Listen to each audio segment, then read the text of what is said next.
యెషయా పుస్తకం 6వ అధ్యాయం 2వ వచన భాగంలో ఉన్న చాలా విలువైన సందర్భాన్ని మనం అధ్యయనం చేస్తూ ఉన్నాం. పాస్టర్ గారు, యెషయా పాస్టర్ గారు చక్కని దర్శనాన్ని అక్కడ మాట్లాడుతూ అంటున్నారు. దేవుని సింహాసనం సమీపంగా ఉన్న దూతలకి 6 రెక్కలు ఉన్నాయి. 2 రెక్కలతో మొఖాన్ని కప్పుకున్నాయి, 2 రెక్కలతో కాళ్ళు కప్పుకున్నాయి, 2 రెక్కలతో ఎగిరి వెళుతూ ఉన్నాయి. మొఖాన్ని ఎందుకు కప్పుకున్నాయి? మనం ధ్యానం చేసాం, మనం కనబడకూడదు, దేవుడు కనబడాలి. కాళ్ళు ఎందుకు కప్పుకున్నాయి? నీ ఇష్టం కాదు, దేవుని ఇష్టాన్ని జరిగించాలి. 2 రెక్కలు ఎగిరి వెళ్తా ఉన్నాయి. చెప్పగానే చెబుతున్న మాట, ఒక రోజున మనం కూడా కడబోర శబ్దం వినబడినప్పుడు పక్షి రాజు రెక్కలు దాల్చినట్లుగా మనం కూడా ఎగిరి వెళ్ళిపోతాము. హల్లెలూయా. ఎగిరి వెళ్ళాలంటే యోబు పుస్తకం 34:20 ప్రకారంగా బలవంతులే దైవికంగా కొనిపోబడతారు అన్న మాట కనబడుతుంది. అంటే బలహీనులు దైవికంగా కొనిపోబడలేరన్న సంగతి కూడా మనకు అర్థమవ్వాలి. ఏ బలం ఇది? తింటే వచ్చే బలమా, తాగితే వచ్చే బలమా, తీరిగ్గా తేరగా వచ్చే బలమా? ఆత్మ సంబంధమైన బలాన్ని గురించి ప్రభు మాట్లాడుతున్నారు. ఎస్తేరు పుస్తకం 10వ అధ్యాయం 2-3 వచనాల ప్రకారంగా మొర్దుకై బలమును గూర్చి అన్న ప్రస్తావన కనబడుతుంది. ఎవరి మొర్దుకై? చెరపట్టబడిన యూదుడని, బెన్యామీను గోత్రికుడని మనం చూసాం. ఇతని బలం ఏంది? బెన్యామీను గోత్రికుడు. బెన్యామీను గోత్రానికి ఉన్న ప్రాధాన్యత ఏంది అంటే, యాకోబు చేసిన ప్రార్థన ద్వారా దుఃఖపుత్రుడిగా ఉన్న బెనోని బెన్యామీనుగా మారాడు. దేవుని కుడి చేతి పుత్రుడిగా చేర్చబడ్డాడు. మొర్దుకై బలం, తన కొరకు ప్రార్థించే తండ్రి ఉన్నాడు. 2 ఎస్తేరు పుస్తకం 2వ అధ్యాయం 21-22 వచనం ప్రకారంగా తన పనిలో నమ్మకత్వాన్ని కనపరచడం ద్వారా ఆ దేశపు రాజు ప్రాణాలు కాపాడబడ్డాయని, తన పనిలో నమ్మకత్వాన్ని కనపరిచాడని. మొర్దుకై ఉన్న బలం నమ్మకత్వాన్ని కనపరిచాడు. బైబిల్ చెబుతోంది సామెతలు 28:20 ప్రకారంగా నమ్మకస్తునికి మెండైన దీవెనలని. మనం అడగొచ్చు, ఏ విషయాల్లో నమ్మకంగా ఉండాలయ్యా అని. పౌలు అపోస్తలుడు తిమోతి పాస్టర్ గారితో అన్నారు, అన్ని విషయాల్లో నమ్మకస్తులుగా మనం ఉండాలి. మీ ఆధ్యాత్మిక క్షేమం కొరకు 5 సంగతులు అధ్యాయంలో తీసుకొచ్చాను. ఒక వ్యక్తి దేవుని ఎదుట నమ్మకస్తుడుగా ఉండాలని. 2, ఈ వ్యక్తి రక్షణ కొరకు దేవుడు ఒక సేవకుని వాడుకుంటాడు, దైవజనుడి ఎదుట నమ్మకస్తులుగా మనం ఉండాలని. 3, రక్షింపబడిన మనల్ని గాల్లో వదిలేయలేదు, పూటకూలి వానింటికి చేర్చినట్లుగా ఒక సహవాసంలోకి దేవుడు చేర్చాడు. అంటే సహవాసంలో నమ్మకస్తులుగా ఉండాలి. మనం వెళ్ళే సహవాసంలోకి అలా వెళ్ళి అలా వచ్చేస్తే సరిపోద్దా? లేదు. ఆయన భుజములపై రాజ్య భారం ఉంది. అంటే మనందరి పట్ల ఒక బాధ్యత, బృహత్తరమైన బాధ్యత దేవుడిచ్చాడు. ఏదో ఒక పరిచర్యలో మనం పాలిభాగస్తులుగా మారాలి. మన వంతుగా దేవుని పనిలో, దేవుని రాజ్య వ్యాప్తిలో మన వంతు మనం ఏదో ఒకటి చెయ్యాలి. ఏదో ఒక రీతిలో మనం కూడా ఏదో ఒక వంతులో మనం నిలబడాలి. అంటే పరిచర్యలో నమ్మకస్తులుగా ఉండాలి. సేవకుల ప్రోత్సాహాన్ని బట్టో, దేవుని ప్రేరణ బట్టో, మన ఇష్టాన్ని బట్టో ఏదో ఒక పరిచర్యలో మనం కనెక్ట్ అవుతాం. దాంట్లో మనం నమ్మకస్తులుగా ఉండాలి. మన జీవనం కొరకు దేవుడు డబ్బులు ఇస్తున్నాడు. డబ్బులు ఖర్చు పెట్టే విషయంలో నమ్మకత్వాన్ని కనపరచాలి అన్న సంగతులు బైబిల్లో ప్రస్తావించబడ్డాయి. 4వ సంగతి మీతో నేను మాట్లాడుతూ ఉన్నా. పరిచర్యలో నమ్మకస్తులుగా ఉండాలి అన్న భాగంలో మొదటి భాగం మీకు చెప్పాను. బైబిల్లో భక్తజనం మనకు కనబడుతున్నారు. మోషే గారి నాయకత్వంలో యెహోషువ గారు, మోషే గారి నాయకత్వంలో అహరోను గారు, ఏలియా గారి నాయకత్వంలో ఎలీషా గారు, ఎలీషా గారి నాయకత్వంలో అపనమ్మకస్తుడుగా మిగిలిపోయిన గెహాజీ. క్రొత్త నిబంధనకు వస్తే పౌలు అపోస్తలుడు మనకు కనబడతాడు. ఈ పౌలు గారి దగ్గర చాలామంది రక్షణ పొంది, సేవలో తర్ఫీదు పొంది, స్ఫూర్తి పొందిన వాళ్ళు చాలామంది ఉన్నప్పటికీ పౌలు గారు ఒకే ఒక వ్యక్తి కోసం పలుమార్లు ఒక చక్కని సాక్ష్యం ఇస్తారు. నమ్మకమైన వాడు, ప్రియమైన కుమారుడని. తిమోతిని గురించిన వివరాలు మీకు ఇచ్చాను. వీళ్ళందరూ సేవ కొరకు శిష్యరకం చేశారండి. వాళ్ళు చేసిన శిష్యరకంలో నమ్మకత్వం కనపరిచారు. ఒక మంచి స్థానం దేవుడిచ్చాడు, సంతోషం. మరి మేము విశ్వాసులం, నాకు అవకాశం ఉందా పరిచయం చేయడానికి? బైబిల్ చెబుతుంది ఆయన రాజ్య భారం ఆయన భుజాల మీద మోపబడింది. అంటే ప్రతి ఒక్కరికి బాధ్యత ఉంది, రెస్పాన్సిబిలిటీ ఉంది. దేవుడు లెక్క అడిగే విషయంలో ఈ విషయాన్ని కూడా దేవుడు అడుగుతాడు. నువ్వు వెళ్ళే మందిరానికి నీ ద్వారా ఏమైనా ప్రయోజనం జరిగిందా, నష్టమే జరిగిందా? నువ్వు వెళ్ళే పరిచర్యలో, సేవలో, సంఘంలో, సహవాసంలో, మందిరంలో నీ ద్వారా నష్టమే జరిగిందా లేకపోతే ప్రయోజనం ఏమైనా జరిగిందా? సంఘ క్షేమాభివృద్ధి కొరకు మన వంతు మనం పని చేయవలసిన బాధ్యత, సేవకునితో కలిసి పనిచేసే బాధ్యత ప్రతి ఒక్కరికి దేవుడు ఇచ్చాడు. పరిచర్యలో 2 భాగాలు ఉన్నాయి. బలిపీఠం మీద జరిగే పరిచర్య, బలిపీఠం కింద జరిగే పరిచర్య. బలిపీఠం మీద జరిగే పరిచర్య ప్రతిష్ఠితుడు, అభిషక్తుడు అవసరం. బలిపీఠం కింద జరిగే పరిచర్య ప్రతి విశ్వాసి బాధ్యత కలిగి నిలవాలి. దేవుడికి మహిమ కలుగునుగాక. ఓ చక్కని మాట మనం చూడగలిగాం. ఇర్మీయా పుస్తకం 33:22 చదవండి. నా సేవకుడైన దావీదు సంతానమును నాకు పరిచర్య చేయు లేవీయులను, అండర్లైన్ చేసుకుని, నాకు పరిచర్య చేసే లేవీయులు. పాత నిబంధనలో పరిచర్య చేసే భాగ్యం లేవీయులకి ఇచ్చాడు. ఎవరు ఈ లేవీయులు? బైబిల్లో యాకోబు అనే వ్యక్తి మనకు కనబడుతున్నారు. ఈయనకి 13 మంది పిల్లలు, 12 మంది మగ పిల్లలు, ఒక్క కూతురు దీన. ఈ 12 మందిలో 3వ కొడుకు పేరు లేవి. ఈ లేవీలో నుంచి వచ్చిన జనమే, వంశవృక్షమే లేవీలుగా పిలవబడ్డారు. ఎందుకు లేవీల గురించి మాట్లాడుతున్నాను అంటే, లేవీయులు ఎలాగైతే ఆ బృహత్తరమైన బాధ్యతలోకి వచ్చారో అది ఎంత భాగ్యంగా ఎంచబడిందో మీ ఎదురు తీసుకొని వస్తున్నాను. చాలామంది పరిచర్య అంటే చీప్గా చూస్తారు. మందిరం వాడడం ఏంది, వాళ్ళకాడ పనిచేసేది ఏంది, వీళ్ళ దృష్టిలో అదేదో పాలేరుతనంగా, అదేదో బానిసత్వంగా భావిస్తారు. గమనించు, నేను చేసే దేవుని పని అన్న ఫీలింగ్, ఆ ఫ్లేవర్ నీ మనసులో ఉంటే సిగ్గుపడవు, ఓడవడానికి సిగ్గుపడవు. దేవుని సన్నిధిలో ఏడవడానికి, చెప్పండి, ఓడవడానికి సిగ్గుపడవు. దేవుని సన్నిధిలో అంటే ఏడవడం అంటే ఏడాడాలి, ఓరకని కూర్చొని ఏడిచావు ప్రార్థనలో. దేవుడికి స్తోత్రం కలుగునుగాక. ఓడవడానికి, ఏడవడానికి సిగ్గుపడవు. ఇది దేవుని పని, ఇది నా బాధ్యత. నేను ఒక్కడినే చేస్తున్నా, నేను ఒక్కదాన్ని చేస్తున్నా, నాకే చెబుతున్నాడు, ఇంకెవరు చెప్పట్లేదు. ఈ ఫీలింగ్ వస్తుందంటే దేవుని పని పట్ల నీకెక్కడో చులకన భావం ఉంది. ఏమంటే తినే కాడ నిన్ను పిలిచాననుకో, అడ్డం పడి తినాలని చూస్తావు. వీళ్ళు పిలవండి, వాళ్ళు పిలవని చెబుతావా? కొంచెం సరిపోదేమో, నేను తినేస్తానంటావు. దేవుని పని కాడ మాత్రం వాళ్ళు పిలవండి, వీళ్ళు పిలవండి, వీళ్ళు పిలవండి, వాళ్ళు పిలవండి అని చెప్పి వంతులు, సాకులు, సోకులు, సేకులు చేస్తే మన షేపులు మారిపోతాయి. ఇది దేవుని పని, నా బాధ్యత, నా వంతు, నా ధర్మం అని ఎవరైతే తమ మనసులో నిర్ధారించుకుంటారో వాళ్ళు సిగ్గుపడరు, అభ్యంతరపడరు, రాజీ పడరు, రాజకీయం చేయరు, ఏ వ్యవహారం చేయరు. ఇది దేవుని పని, నా పని, నా వంతు అని ఎరిగిన వ్యక్తి దేవుని పనిలో నిలబడతాడు. దేవుడికి మహిమ కలుగునుగాక. హల్లెలూయా. ఈ లేవీయులు ఆ భాగ్యాన్ని ఎలా పొందుకున్నారు, అది ఎంత భాగ్యంగా ఎంచబడిందో మీకు అర్థం అవ్వాలని ఈ సందర్భాన్ని తీసుకొచ్చాను. మీ ఎదుటికి ఎందుకు తీసుకొస్తున్నానంటే, లేవీయులు ఎలా పొందుకోగలరు, ఎవరిల్లో వీళ్ళ చరిత్ర మనం చూసాం. ఆదికాండం 34లో చూస్తే వీళ్ళేం మంచోళ్ళు కాదు, కిరాతకులు, రక్తపాతం చేసిన వాళ్ళు, ఒక పట్టణాన్ని నరికి మూలలేసిన వాళ్ళు వీళ్ళు కిరాతకులు. దేవుని ఆలోచన కలిగి కన్న తండ్రి వాళ్ళని ఆశీర్వదిస్తా ఈ లేవి షిమియోన్ అన్న వాళ్ళు శపించాడు. ఆదికాండం 49వ అధ్యాయంలో ఆ ప్రస్తావన కనబడుతుంది. వాళ్ళ జీవితంలో శాపమే వెళ్ళింది, నష్టజాతకులుగా కనబడ్డారు. వాళ్ళ జీవితం అంతా కూడా తృణీకరించబడినట్టుగా, వెలివేయబడినట్టుగా కనబడింది. కానీ నిర్గమాకాండం 32వ అధ్యాయంలోకి వస్తే చరిత్ర మారింది.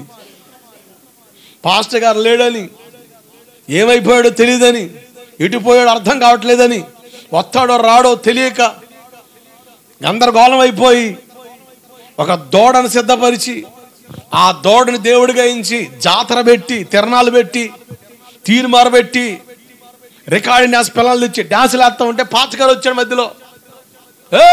ఎవర్రా మీరు, ఏం చేస్తున్నారా అని ఇక చూసుకు అదురుపోయి పక్క పోయినప్పుడు కూడా లోపల కోపం, బాధ, పట పట పట పట పలుకొరుతున్నాడు ఒకడు, ఉరుమురు చూస్తున్నాడు ఒకడు, పాస్టర్ గారు కానీ బతికిపోయి అన్నాడు చూస్తున్నాడు ఒకడు.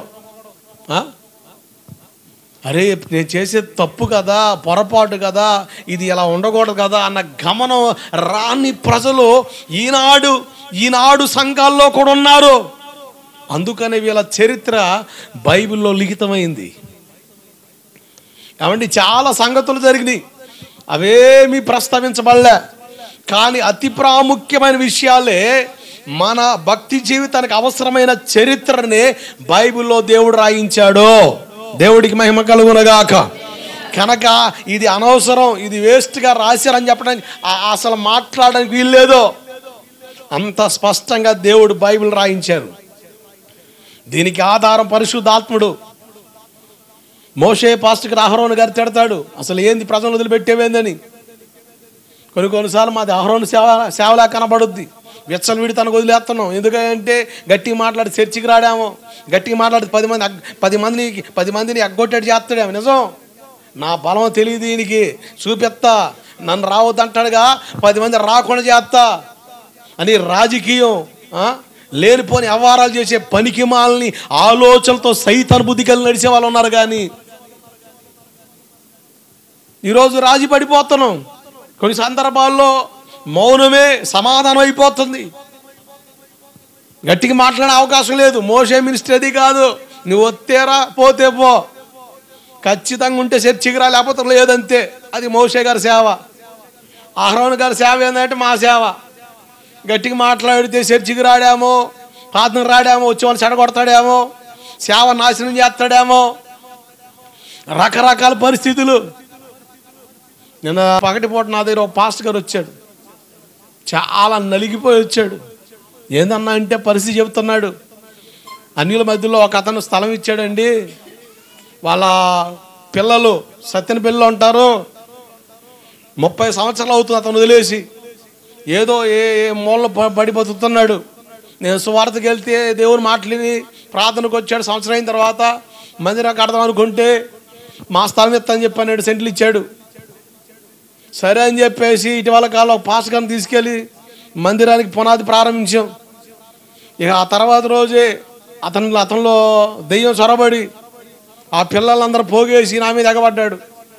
ఇక వాళ్ళే మా నాన్న మతిమరిపోడు, మతి స్థితి లేనోడు, మా నాన్న మోసం చేసి స్థలం రాయించుకుని గోల చేశారు. అసలు 3 నెలల నుంచి నలిగిపోతూ వస్తున్నాం, ఎప్పుడు కూడా మనిషిని కాలేకపోతున్నా. మానసిక క్షోభ, మానసిక ఒత్తిళ్ళు. కనుక ఇవన్నీ ఎందుకురా నాయనా, ఎవడు లెక్కాడు చెప్పుకుంటాడు, పిలాతుల చేతులు కడుక్కోదామని చెప్పి తెలియదు. ఏం చేస్తానంటే అహరోను గారు మీ దరిద్రం మీ ఇష్టం రా అని చెప్పి వదిలేస్తున్నాం. అలా వదిలేస్తేనే పాస్టర్ మంచోడు, చాలా మంచోడు అవుతున్నాడు. అలా కాకుండా ఖండితంగా మాట్లాడామా, ఈయనేం పాస్టర్ అండి ఎట్ట మాట్లాడుతున్నాడు, ఎట్ట మాట్లాడాలి మరి, ఎట్ట మాట్లాడితే బాగుంటుంది నీకు? ఎంత దారుణం అండి. సేవకుడు దేవుడు నిలబెట్టింది ఎందుకు? నిన్ను సరి చేయడానికి, నిన్ను దిద్దడానికి, దేవునికి నిన్ను అప్పగించడానికి. హేగేని ఎందుకు పెట్టాడు రాజు అక్కడ? సరదాగా వాళ్ళ మధ్యలో తిరగడానికి, ముచ్చలాడడానికి కాదు, రాజుకి ఇష్టమైన రీతిలో రాణిని సిద్ధపరచడానికి. దేవుడికి స్తోత్రం కలుగునుగాక. చాలా ఆశ్చర్యం. మోషే గారి సేవ అట్ట తెలుసా, నువ్వు ఖచ్చితంగా ఉంటే చర్చికి రా, లేకపోతే మానుకు అంతే.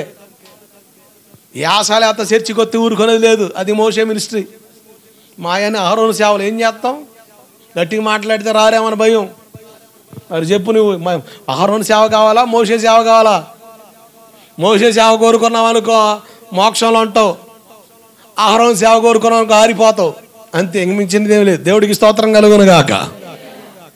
మొత్తానికి మోషే గారు దేవుని పక్షం ఎవరు రానుగానే మారు మాట మాట్లాడకుండా, ఎక్కడ కూడా తడబడకుండా, ఇశ్రాయేల్ ప్రజల్లో ఉన్న ఆ 12 గోత్రాల్లో మూడవ వ్యక్తి అయిన లేవి గోత్రం వాళ్ళందరూ పక్క వచ్చేసారు.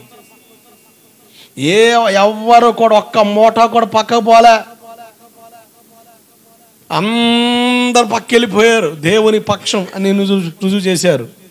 కత్తి చేత పట్టుకొని పనికిరాని తీగలు నరికేండిరా, అక్క చెల్లి అన్న తమ్ముడు మాట్లాడే పని లేదు, నరికే అంతే.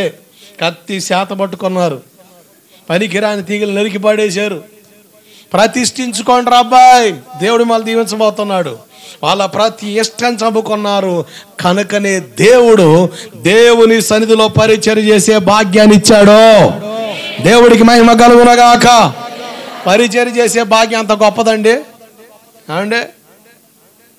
ఈరోజు దేవుని సన్నిధిలో నిలవడమే, దేవుని సన్నిధికి రావడమే గొప్ప భాగ్యంగా ఎంచట్లే.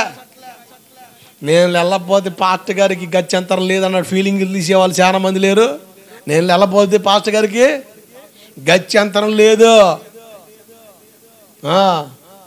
మా వ్యవహార ధోరణులు కూడా అట్టగే తగలడ్డాయి. అందుకని మీరు కూడా అట్టగే ఫీల్ అవుతారు. అందుకని ఎవరు కొన్ని నెత్తి మీద వేసుకోను, ఈసిరి కింద వేస్తా. దేవుడికి స్తోత్రం కలుగునుగాక. నువ్వు ఏడుండాలి, ఆడ ఉంటే నీకు మేలు రా బాబు. నువ్వు ఏడుంటే ఆడే మేలు. పాస్టర్ గారిని ఎత్తి కూర్చుంటా, సంఖ్యకి కూర్చుంటా అంటే కుదరదు. నువ్వు ఆడుంటేనే నువ్వు కట్టబడతావు, క్రీస్తు కొరకు వెలుగుతావు. దేవుడికి స్తోత్రం కలుగునుగాక. హల్లెలూయా. చాలా ఆశ్చర్యం. కొంతమంది అండి పరిచర్య చేస్తా వ్యభిచారం చేసేవాళ్ళు లేరండి. అసలు ఆ దేవుని సన్నిధికి వచ్చే భాగ్యమే గొప్పగా అంచే పరిస్థితులు అయితే అసలు దేవుని మందిరంలో సేవ చేసే ఆ భాగ్యం అంత గొప్పదండి. అయ్యే బాబోయ్, ఇంత ధన్యత దేవుడు నాకు ఇచ్చాడు. అసలు నేను పనికి మాలదాన్ని, రోడ్లు పట్టుకొని ఏడిచేదాన్ని, కొంపలను నాశనం చేసేదాన్ని. నా జీవితం మారింది, నా జీవితం దేవుడికి ఇచ్చాను. అంతేకాదు ఆయన సన్నిధిలో పనిచేసే భాగ్యం దేవుడు ఇచ్చాడని నమ్మకంగా దాన్ని కాపాడుకోవడం మానుకొని పనికి మాల వ్యవహారాలన్నీ తగలెట్టుకొని అంత కావాలితే పరిచర్య చేయడమే మానుకుంటాం, కానీ పాపం చేయడం మాత్రం అస్సలు మానం. అంటే నీకు పాపం గొప్పగా ఎంచబడిందా, పరిచర్య గొప్పగా ఎంచబడిందా? నువ్వు పాపం చేయడం కొరకు పరిచర్ని కట్ చేసేస్తున్నావు, అది గొప్ప కాదు. అసలు నువ్వు దేవుని దృష్టిలో పనికిరాని తీగగా మారిపోతావు. కాండ్రి చుమ్మేస్తాడంతే. ఉంటే వెచ్చగానైనా ఉండు, లేకపోతే చల్లగాను. అంతే నులివెచ్చని స్థితి వద్దు, ఉమ్మేస్తాడు దేవుడు. కొంతమందికి దేవుని మందిరంలో పరిచర్య చేసే బాధ్యతను భాగ్యంగా ఎంచడం చేతగాక పనికి మాలిన వాటి కొరకు దేవుని సేవను పాడు చేస్తున్నాము, కానీ దేవుని సేవ కొరకు పనికి మాలిన దాన్ని వదులుకున్న వాళ్ళే దేవుని దృష్టిలో గనులు. కొడుగడిగా హల్లెలూయా. అర్థమై కొడుతున్నావు, అర్థం కాకుండా కొడుతున్నావు. నాకు అర్థం కాలే. నీకు అర్థమైతే ఎట్టుండాలి, నీకు అర్థమైపోవాలి ఇప్పుడు. No matter. అర్థమైందా? ఈరోజు విలువగా ఎంచట్లేదండి దేవుని సేవని. సేవకుడితో కలిసి పనిచేయడం భాగ్యం. ఆ అవకాశం దేవుడు నీకు ఇచ్చాడంటే అసలు ఎంత భాగ్యం అండి అది.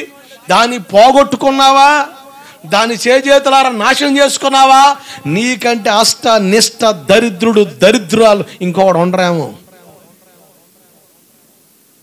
లేవి గురించి అందుకనే మాట్లాడుతున్నా. అంతగా వాళ్ళు నిలబడితేనే దేవుడు అవకాశం ఇచ్చాడండి. ఇది కృపాకాలం. ఏ కాలం పోయే కాలం తర్వాత సంగతి. ఏ కాలం ఇది? కృపాకాలం. కృపను చూపుతున్నాడు. నువ్వు ఎట్టేడిసినా కూడా దయదలుతున్నాడు. ఇక ఎల్లకాలం ఎట్టగా ఉంటుంది అనుకోకో, ఎల్లకాలం ఎలాగే ఉంటుంది అనుకోకో. పరిస్థితులు మారుతాయి, అప్పుడు తేడా పడతావు. మనం మనుషులు మాయ చేసినట్లుగా దేవుని మాయ చేయలేం. నీ మనసు మర్మాన్ని ఎరిగిన దేవుడు ఇక్కడ ఉన్నాడు. దేవుడికి స్తోత్రం కలుగునుగాక. నీ మనసు మర్మాన్ని ఎరిగిన దేవుడు ఇక్కడ ఉన్నాడు. కనుక దేవుడిచ్చిన భాగ్యాన్ని భాగ్యంగా ఎంచండి. నేనంటాను, ఈ లేవీయులకి అంత భాగ్యం దేవుడిచ్చాడు. కన్న తండ్రి శపించాడండి వీళ్ళని. దేవుని ఆలోచన బట్టి శాపనార్థాలు ఆయన పలకలే, దేవుడు చెప్పిన మాటే చెప్పాడు. ఆ మాట ప్రకారం చూస్తే వీళ్ళు శపితమైన జనంగా కనబడుతున్నారు. కానీ ఆత్మీయ తండ్రి, సంఘ కాపరి, పాస్టర్ గారు, మోషే గారు వీళ్ళని ఆశీర్వదిస్తున్నాడు. మరలా ఈ 12 గోత్రాలని వీళ్ళని ఆశీర్వదించే వైనంలో లేవి గురించి చెబుతున్నాడు. ఏమని? ద్వితీయోపదేశ కాండం 33:8.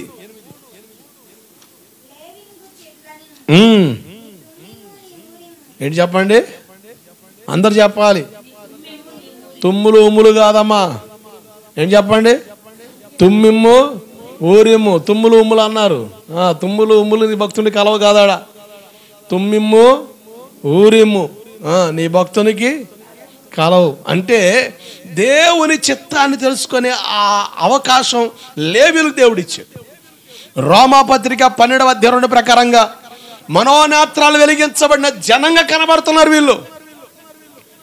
యెషయా గ్రంథం 6:1 రాజైన ఉజియా మృతి పొందిన సంవత్సరమున అత్యున్నత సింహాసనంపై ఆసీనుడై ఉన్న దేవుణ్ణి కనులారా చూచానని యెషయా పాస్టర్ గారు చెప్పిన వైనం అక్కడ కనబడుతుంది. అంటే యెషయా పాస్టర్ గారు కనులు వెలిగించబడ్డ తర్వాత సేవలో, అతని వ్యక్తిగత జీవితంలో ఎంత మార్పు వచ్చిందో మనకు కనబడుతుంది. అక్కడ సేవలో మార్పు కనబడుతుంది, వ్యక్తిగత జీవితంలో మార్పు కనబడుతుంది. ఇందుకీ ఎప్పుడు తెరపడ్డాయి కళ్ళు? రాజైన ఉజియా మృతి పొందిన సంవత్సరాన. రాజైన ఉజియా ఎవరో? 2వ దినవృత్తాంతాల పుస్తకం 26:16 ప్రకారంగా రాజైన ఉజియా స్థిరపడిన తర్వాత అతడు మనసును గర్వించి బాగుపడ్డాడు, చెడిపోయాడు. అంటే రాజైన ఉజియాకు గర్వం. గర్వాన్ని గురించిన చాలా లోతైన సందర్భాలు నేను మీతో మాట్లాడుతున్నాను. వాస్తవానికి దీని గురించిన ప్రత్యక్షత నాకున్నప్పటికీ నేను సంఘంతో మాట్లాడాలన్న ఆలోచనతో రాలే. కానీ ప్రభు ఎందుకో గర్వాన్ని గురించి అధికంగా మాట్లాడుతున్నాడు. గర్వాన్ని గురించిన ఒక ప్రకటన బైబిల్లో ఉంది. దాని గురించి ఎలా ప్రకటించబడిందో ఆ విషయాలు మనకు తెలియాలి. ఎందుకంటే ఓరకనే గర్వాన్ని కనపరుస్తాం. అది ఎంత ప్రమాదమో బైబిల్లో నుంచి చాలా స్పష్టంగా నేను మీతో మాట్లాడుతున్నాను. జాగ్రత్తగా చూడండి పిల్లరా, చాలా విషయాలు నేను మాట్లాడుతూ వచ్చాను. బైబిల్లో కొన్ని దేశాలు గర్వించాయి. వాటి గర్వాన్ని బట్టి దేవుడు ఏం చేశాడో కొన్ని సందర్భాలు మీ ఎదురు తీసుకొని రావాలని ప్రభు చేత ప్రేరేపించబడ్డాను.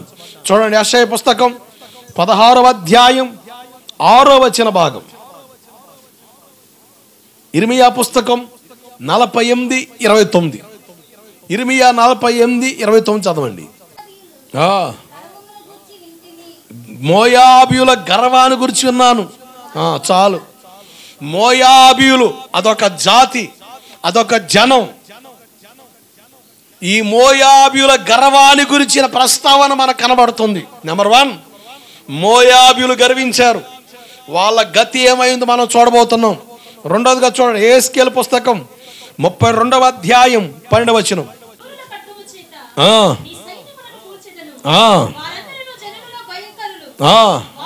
వారు ఐగుప్తుల గర్వాన్ని అణిచివేయగా. 2, ఐగుప్తీయులు, ఈ ఐగుప్తు దేశంలో ఉన్న ఈ ప్రజల్ని ఐగుప్తీయులు అన్నారు. వీళ్ళ గర్వాన్ని గురించిన ప్రస్తావన మనకు కనబడుతుంది. 3, యెహెజ్కేలు పుస్తకం 16:49.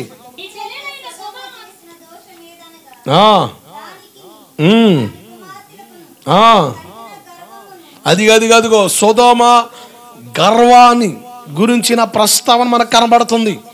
సొదొమ పట్టణం అగ్ని గంధకాల చేత తగలబడిందని చరిత్ర మాట్లాడుతుంది. సొదొమ గర్వం. ఇర్మియా పుస్తకం 13:9. యెహోవా ఈ మాట సెలవిచ్చి ఉన్నాడు. యోదావారి గర్వం. 4వదిగా యోదావారి గర్వం. జకరియా పాస్టర్ గారితో దేవుడు చెప్పిన మాట, ప్రవచన వాకు, 4 కొమ్ములు. ఏంది ఈ కొమ్ములు? అదిగో ఇశ్రాయేలు వారిని, యోదా వారిని, యెరూషలేము నివాసులను చెదరగొట్టిన కొమ్ములు. చెదరగొట్టిన కొమ్ములు అంటే యోదా వారు గర్వము చేత చెదరగొట్టబడ్డారు అన్న ప్రవచనం నెరవేర్పుగా అదిగో అక్కడ వచ్చిన మనం చూస్తున్నాం. అలాగే చూడండి, ఇర్మియా పుస్తకం అదే 13వ అధ్యాయం 9వ వచన భాగం కంటిన్యూ చేయండి.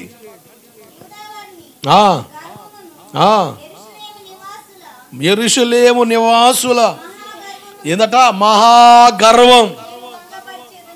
యెరూషలేము నివాసుల మహాగర్వం. యెరూషలేము నివాసులు అంటే దేవుని సన్నిధిని ప్రేమించే ప్రజలు. అంటే ప్రతి వారం ప్రతి సన్నిధి కూటం మానకుండా వచ్చే ప్రజల్లో తెలియకుండా మహాగర్వం ఏలుతుందని లేఖనాలు మనం చూస్తున్నాం. జాగ్రత్తనండి, ఈ 5 పట్టణాల గర్వం ఎంత ప్రమాదానికి ఈడ్చిందో చరిత్ర మాట్లాడుతుంది. జాగ్రత్తగా మనసు పెట్టండి. సామెతల పుస్తకం 16:18లో గర్వానికి ముందు ఏమి నడుస్తుంది? అది నువ్వు కొమ్మెగరేస్తున్నావంటే, నువ్వు గర్వ మాటలు మాట్లాడుతున్నావంటే నీ ముందు ఏమి నడుస్తుంది అర్థం? నాశనం నడుస్తుంది అని అర్థం. గర్వం చాలా ప్రమాదకరమైంది. మీరు చూడండి, ఈ ఇర్మియా పుస్తకం 48వ అధ్యాయం 29వ వచన భాగంలో మోయాబీయుల గర్వాన్ని గురించిన కొన్ని వివరాలు మీకు ఇస్తాను, చూడండి, చదవాలి.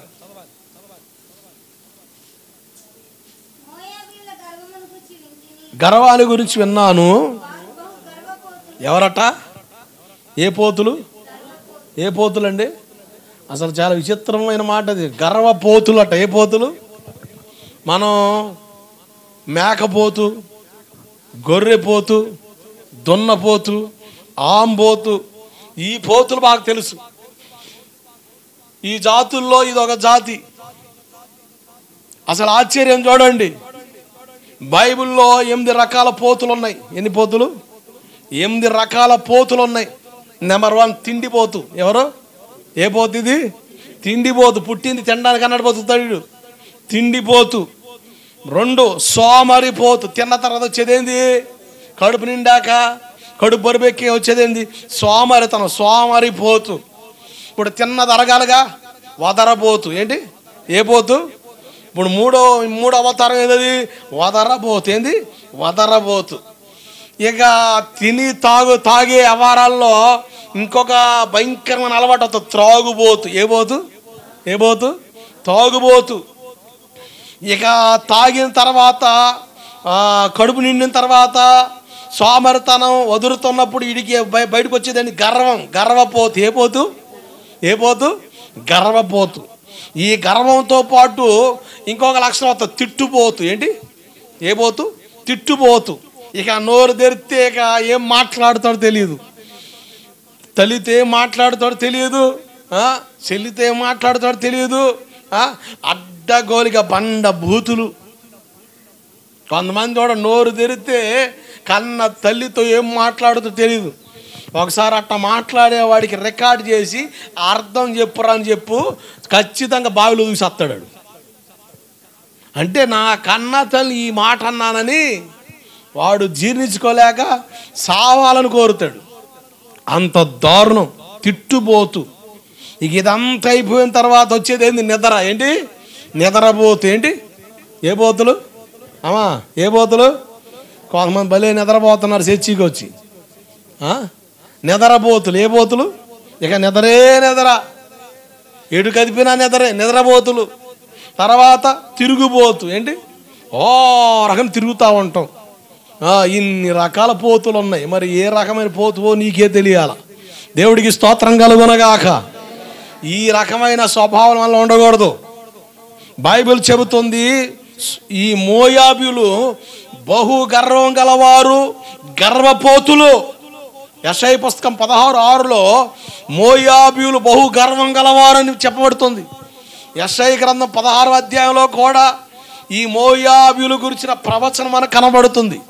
ఇర్మియా గ్రంథం 48వ అధ్యాయం 29వ వచన భాగంలో ఆ 48వ అధ్యాయం అంతా కూడా ఈ మోయాబీయులు గర్వించి ఎంతగా నష్టాన్ని ఒడిగట్టారో చాలా స్పష్టంగా యెషయా ప్రవక్త ప్రవచించాడు.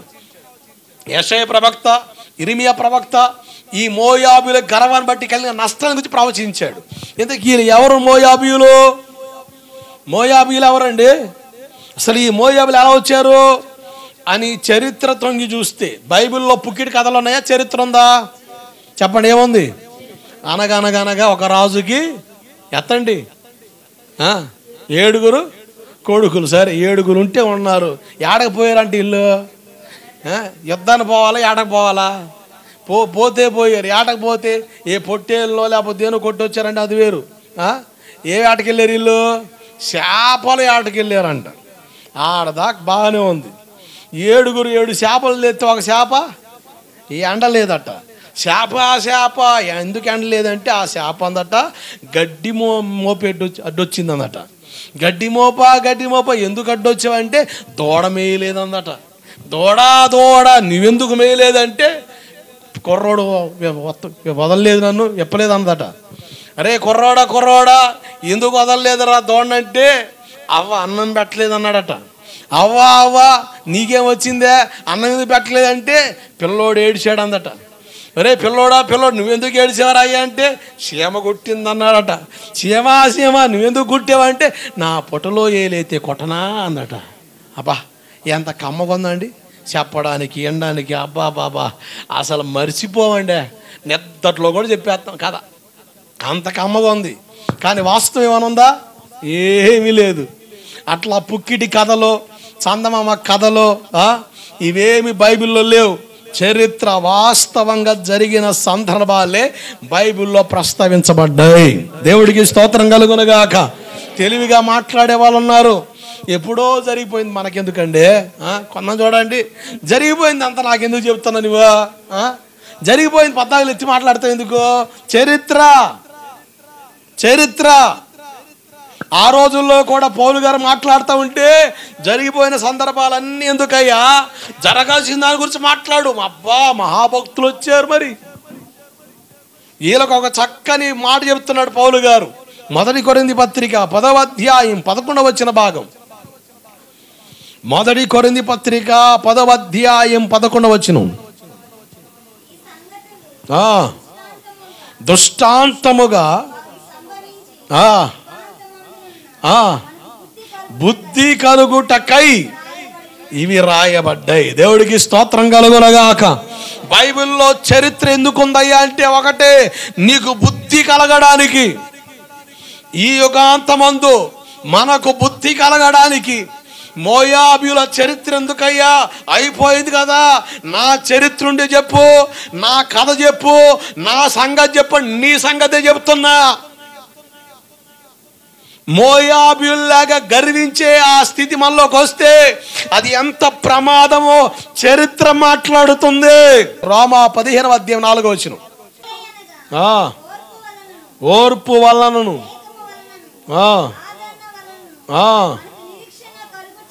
మనకు నిరీక్షణ కలుగుటకై పూర్వమందు రాయబడినవన్నీ మనకు బోధ కలుగు నిమిత్తము. అదిగో బుద్ధి కలుగు నిమిత్తము, బోధ కలుగు నిమిత్తం. బాధ ఎందుకయ్యా అంటే ఒక ఆయన అంటాడు బోధ కలగడానికి అట. ఏంది నాకెందుకయ్యా ఇన్ని బాధలంటే బోధ కలగడానికి. బాబు మంచిగా చెప్తే తిని సావుగా. నేను ఆడబెట్టి తొక్కాలి, ఆడబెట్టి తొక్కుతాడు ఆయన. అయ్యి బాబో ఈ బాధలు భరించలేకపోతున్నానండి, ఈ కష్టాలు కడ తెరచలేకపోతున్నానండి. వాస్తవే. ఎందుకు? నీకు బోధ కలగడానికి. బాధ ఎందుకు? బోధ కలగడానికి. చరిత్ర ఎందుకు రాయబడిందంటే ఏదో పుక్కిడి కథగా చెప్పలే, చందమామ కథలు లేవు. చాలా మంది చరిత్రహీనులుగా ఆలోచించి మాట్లాడే వాళ్ళు బైబిల్లో అభూత కల్పనలు ఉన్నాయి, పుక్కిడి కథలు ఉన్నాయి. చేప తిమింగలం మనిషిని మింగిందా? ఆ తిమింగల గడుపులో మనిషి ఉన్నాడని వాడు బయలుదేరాడు. అన్వేషణ చేయడం ప్రారంభిస్తే తిమింగలాల్లో చాలా రకాల జాతులు ఉన్నాయి. ఒక జాతి తిమింగలం మనిషిని మింగగలుగుతుంది. అలా మింగినప్పుడు ఆ తిమింగలం కడుపులో మనిషి బ్రతకగలడు అన్న రుజువు తాను వ్యక్తిగతంగా అనుభవించి ఆ చేప కడుపులో బయటకు వచ్చి అంటాడు, యోనాను మింగిన చేప ఉంది, బైబిల్ చరిత్ర వాస్తవం అన్నాడు. దేవుడికి స్తోత్రం కలుగునగాక. హల్లెలూయా. ఇంకా ఆయన బయలుదేరాడు. ఇశ్రాయేలు చరిత్ర అసలు విచిత్రం. 6 నెలలు నడిచారా, ఎర్ర సముద్రం చీలిందా అని బయలుదేరాడు ఒకడు.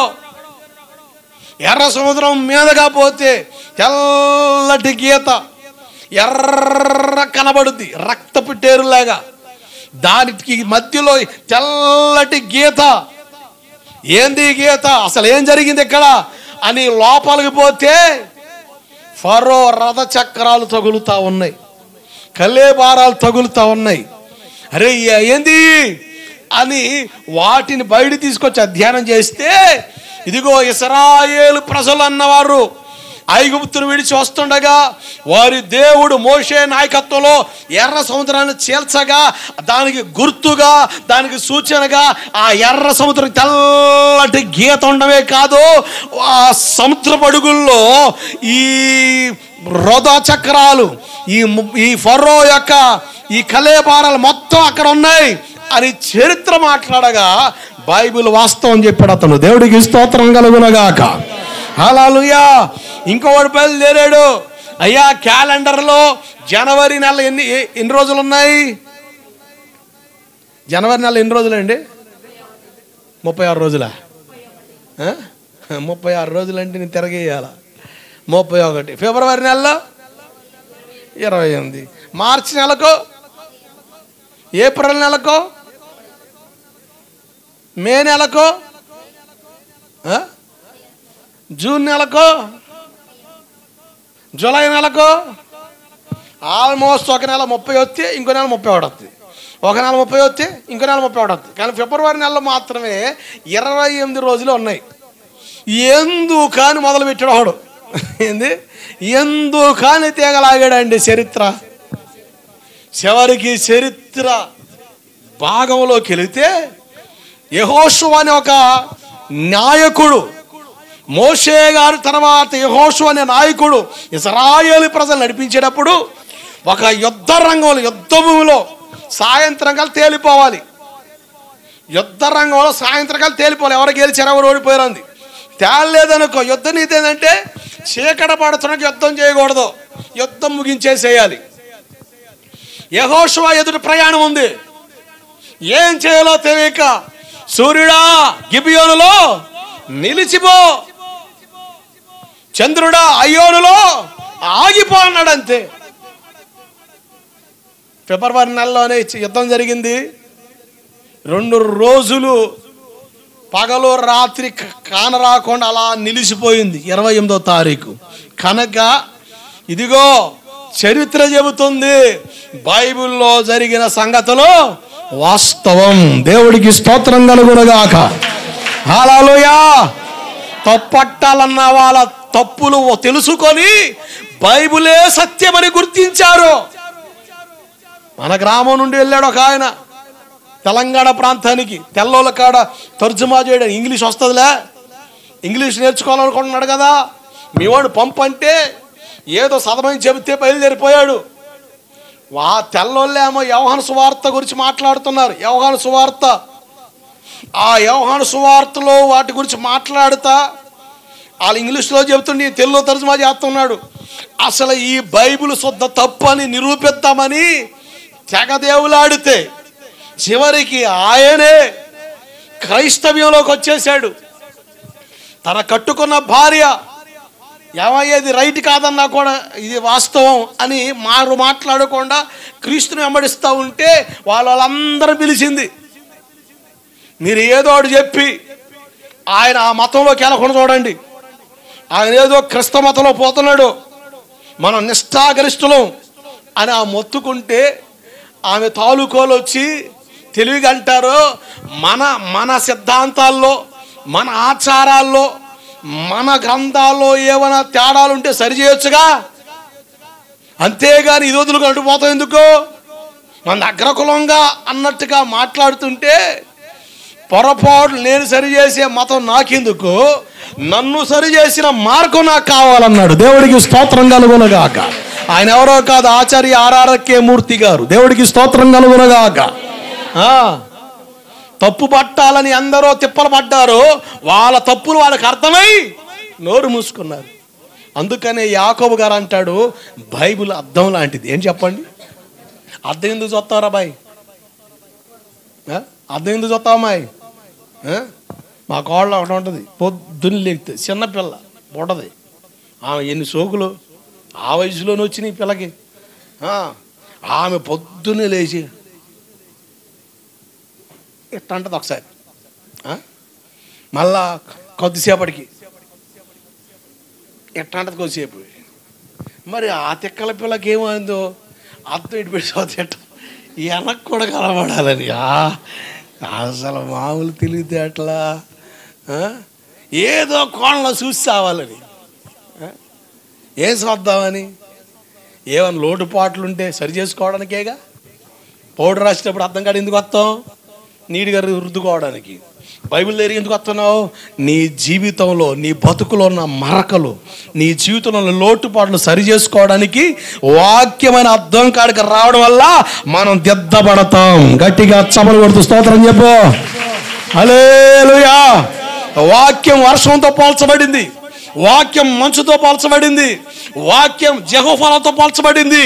కనుక వాక్యం మన ఆకలి తీర్చగలుగుతుంది, వాక్యం నిన్ను శుద్ధి చేయగలుగుతుంది, వాక్యం నీలో ఉన్న లోపాన్ని కత్తిరించగలిగిన ఖడ్గంగా మారగలుగుతుంది. హల్లెలూయా. అంత గొప్ప బలం దేవుని వాక్యానికి ఉంది. అన్ని పుస్తకాలు మనం చదువుతాం. బైబిల్ కొన్న గొప్పతనం తెలుసా? బైబిల్ నిన్ను చదివేద్ది. అన్ని పుస్తకాలు నువ్వు చదువుతావు, కానీ బైబిల్ నేను చదువుద్ది. అది బైబిల్ కొన గొప్పతనం. కనుక దేవుని వాక్యం మనం ఎంతగా వినగలమో అంతగా వినడం చాలా మంచిది. బైబిల్లో పుక్కిడి కథలు లేవు, అద్భుత కల్పనలు లేవు, సందమామ కథలు లేవు, అనగనగనగనగంటూ సాగతీత ఉండదు. చరిత్ర, జరిగిన వాస్తవమైన చరిత్ర బైబిల్లో చెప్పబడిన ప్రతి దేశం ఎప్పటికి కూడా ఉంది. ఆ దేశాల పేర్లు మారాయేమో కానీ ఏంటి అమీనా సాహెబ్ పాలెం తెలుసు అందరికీ? అమీనా సాహెబ్ పాలెం ఏ ఊరండి అదే? అంటే సాహిబులు ఏమైనా ఉంటారా? నేను కావూరు నుంచి వస్తుంటే వాడు కారు ఆపేట పని కట్టుకొని, సార్ అమీనా సాహెబ్ పాలెం ఎక్కడ చెప్పండి అంటే, అమీనా సాహెబ్ పాలెమా? ఇక్కడ ఎవరు లేదే. బహుశా పరుసురికి వెళ్ళామని ఉందేమో. అన్నబొట్లు వారి పాలు, ఈ పాలేలన్నీ అట్ట తగలడ్డారు అని ఆయన అటేమని పోతే బాగుంటుంది అనగానే వాడు సర్రని తిప్పాడు. నాకు ఒకసారి ఆ బోర్డు గుర్తుకొచ్చింది. అమ్మని అమీనా సాహెబ్ పాలెం అంటే మా ఊరు పక్కందే కదా. ఏయ్ అట్టలక మరేటో వెనక్కే తిప్పు. ఈ ఊరు దాటి ఇదిగో బ్రిడ్జ్ దాటితే తగిలేదే అమీనా సాహెబ్ పాలెం. దేవుడికి స్తోత్రం కలుగునుగాక. హల్లెలూయా. మనం పలకడం కొంచెం తేడాగా ఉంటుంది. గుంటలూరా గుంటూరా? గుంటలూరు కాస్త గుంటూరు అయ్యింది, గుంటలూరు కాస్త అన్ని గుంటలేనండి. ఎడు చూసినా గుంటలే. గుంటలూరు కాస్త గుంటూరు అయింది. అట్లా కొంచెం పేర్లు మారినాయి, కానీ దేశాల గురించిన చరిత్ర, వాటి విధానాలు, వివరాలు బైబిల్లో చెప్పడం ప్రతీది కూడా ఉంది. జరిగిన వాటి గురించి దేవుడు మాట్లాడాడు. ఎందుకంటే ఆయన సృష్టికి ఆధారభూతుడు. ఆమేన్. హల్లెలూయా. జాగ్రత్త మనసు పెట్టండి. ఎవరి మోయాబీయులు? ఆదికాండం 19వ అధ్యాయం 37వ వచన భాగంలో మీరు చూస్తే ఎవరు? మోయాబు. ఎవరి ద్వారా కంది? లోతు తండ్రితో సహజీవనం చేసి బిడ్డను కంది. చాలా మంది అడ్డదిడ్డలుగా మాట్లాడే వాళ్ళు ఉన్నారు. లైవ్లో చూసేవాడేనండి. నేను పట్టుకున్న ఈ పరిశుద్ధ గ్రంథానికి ఉన్న పట్టు నీకు అర్థం కాదు చెప్పే మాటలవి. దీని పట్టు నీకు అర్థం కాలే కనుక నీ మాటల్లో ఒల్లి పొట్టుంది, పట్టు లేదు, ఏమీ లేదు. వాడి మాటల్లో ఒల్లి పొట్టుంది అంటే ఎగిరిపోయే పొట్టు. కానీ నేను చెబుతున్న ఈ బైబిల్లో పట్టు ఉంది.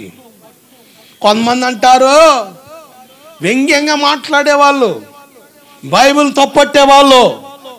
మీకు తగలొచ్చు, తగలకపోవచ్చు, కానీ మీరు తెలుసుకొని ఉండడం చాలా మంచిది. మీ బైబిల్లో అసభ్యకరమైన సంగతులు రాయబడ్డాయి అని చెబుతాడు. అదిగో పలానా ఆడపిల్లలు ఇద్దరు కన్న తండ్రితో సంసారం చేసి పిల్లలు కన్నారు, అసలు మీ బైబిల్లో మొత్తం బూతులే అంటాడు. మరి మీడియా వాడు చెప్పేది ఏంది బాబు? మీడియా వాడు చెప్పేది ఏంది? మీడియా వాడు వివరాల్లోకి వెళితే అని వివరంగా మాట్లాడుతుంటే ఆ ఛానల్నే తిరగేసి వస్తున్నామే. అంటే వాడు మాట్లాడితే వాస్తవంగా జరిగిందా? బైబిల్లో జరిగిన దానికోసం మాట్లాడితే బూతు పుస్తకమా? ఇప్పుడు న్యూస్ పేపర్లో రాస్తాడు 60 సంవత్సరాల ముసలోడు 13 సంవత్సరాల పిల్లలు చెరిపాడని. సించేసే పేపరు బూతు పేపర్ కదండి. మరి ఎందుకు సెన్సో? అంటే వాడు మాట్లాడితే నీతి అయ్యింది, బైబిల్లో చరిత్ర గురించిన వివరాలు రాస్తే బూత్ అయ్యిందా? నీ మూతు పగలగొట్టేవాళ్ళు లేక కాదు. ఎందుకు ఈ కోత ఆలోచనలు? చాలా విచిత్రంగా మాట్లాడే వాళ్ళు ఉన్నారు. ఇంకో మాట, బైబిల్లో ఉన్న దేవుడికి పక్షపాతం లేదు అన్న రుజువు కొరకు చాలా ఆధారాలు ఉన్నాయి. ఏమంటే దావీదు గారు భక్తుడేగా. ఎవరు భక్తుడు? బైబిల్ దేవుని భక్తుడు. ఇప్పుడు బైబిల్ దేవుని భక్తుడు ఒక ఆమెను చూసి మోహించి ఆమెతో పాపం చేసిన సంగతి రాస్తే దేవుని ఆమెకు అవమానం, ఘనత. మరి దాచిపెట్టొచ్చుగా. అంటే మనం ఆరాధించే దేవుళ్ళో తన మన అంటూ లేదు. అన్నయ్య పేకాట చెప్పండి, పేకాట అన్నయ్య అన్నట్టుగా పక్షపాతం లేదు. అమ్మో వీళ్ళు నా భక్తులు వీళ్ళ కోసం నేను తప్పుగా మాట్లాడితే మళ్ళీ నన్ను తప్పుడు అని చేస్తాను కప్పెట్టాడా?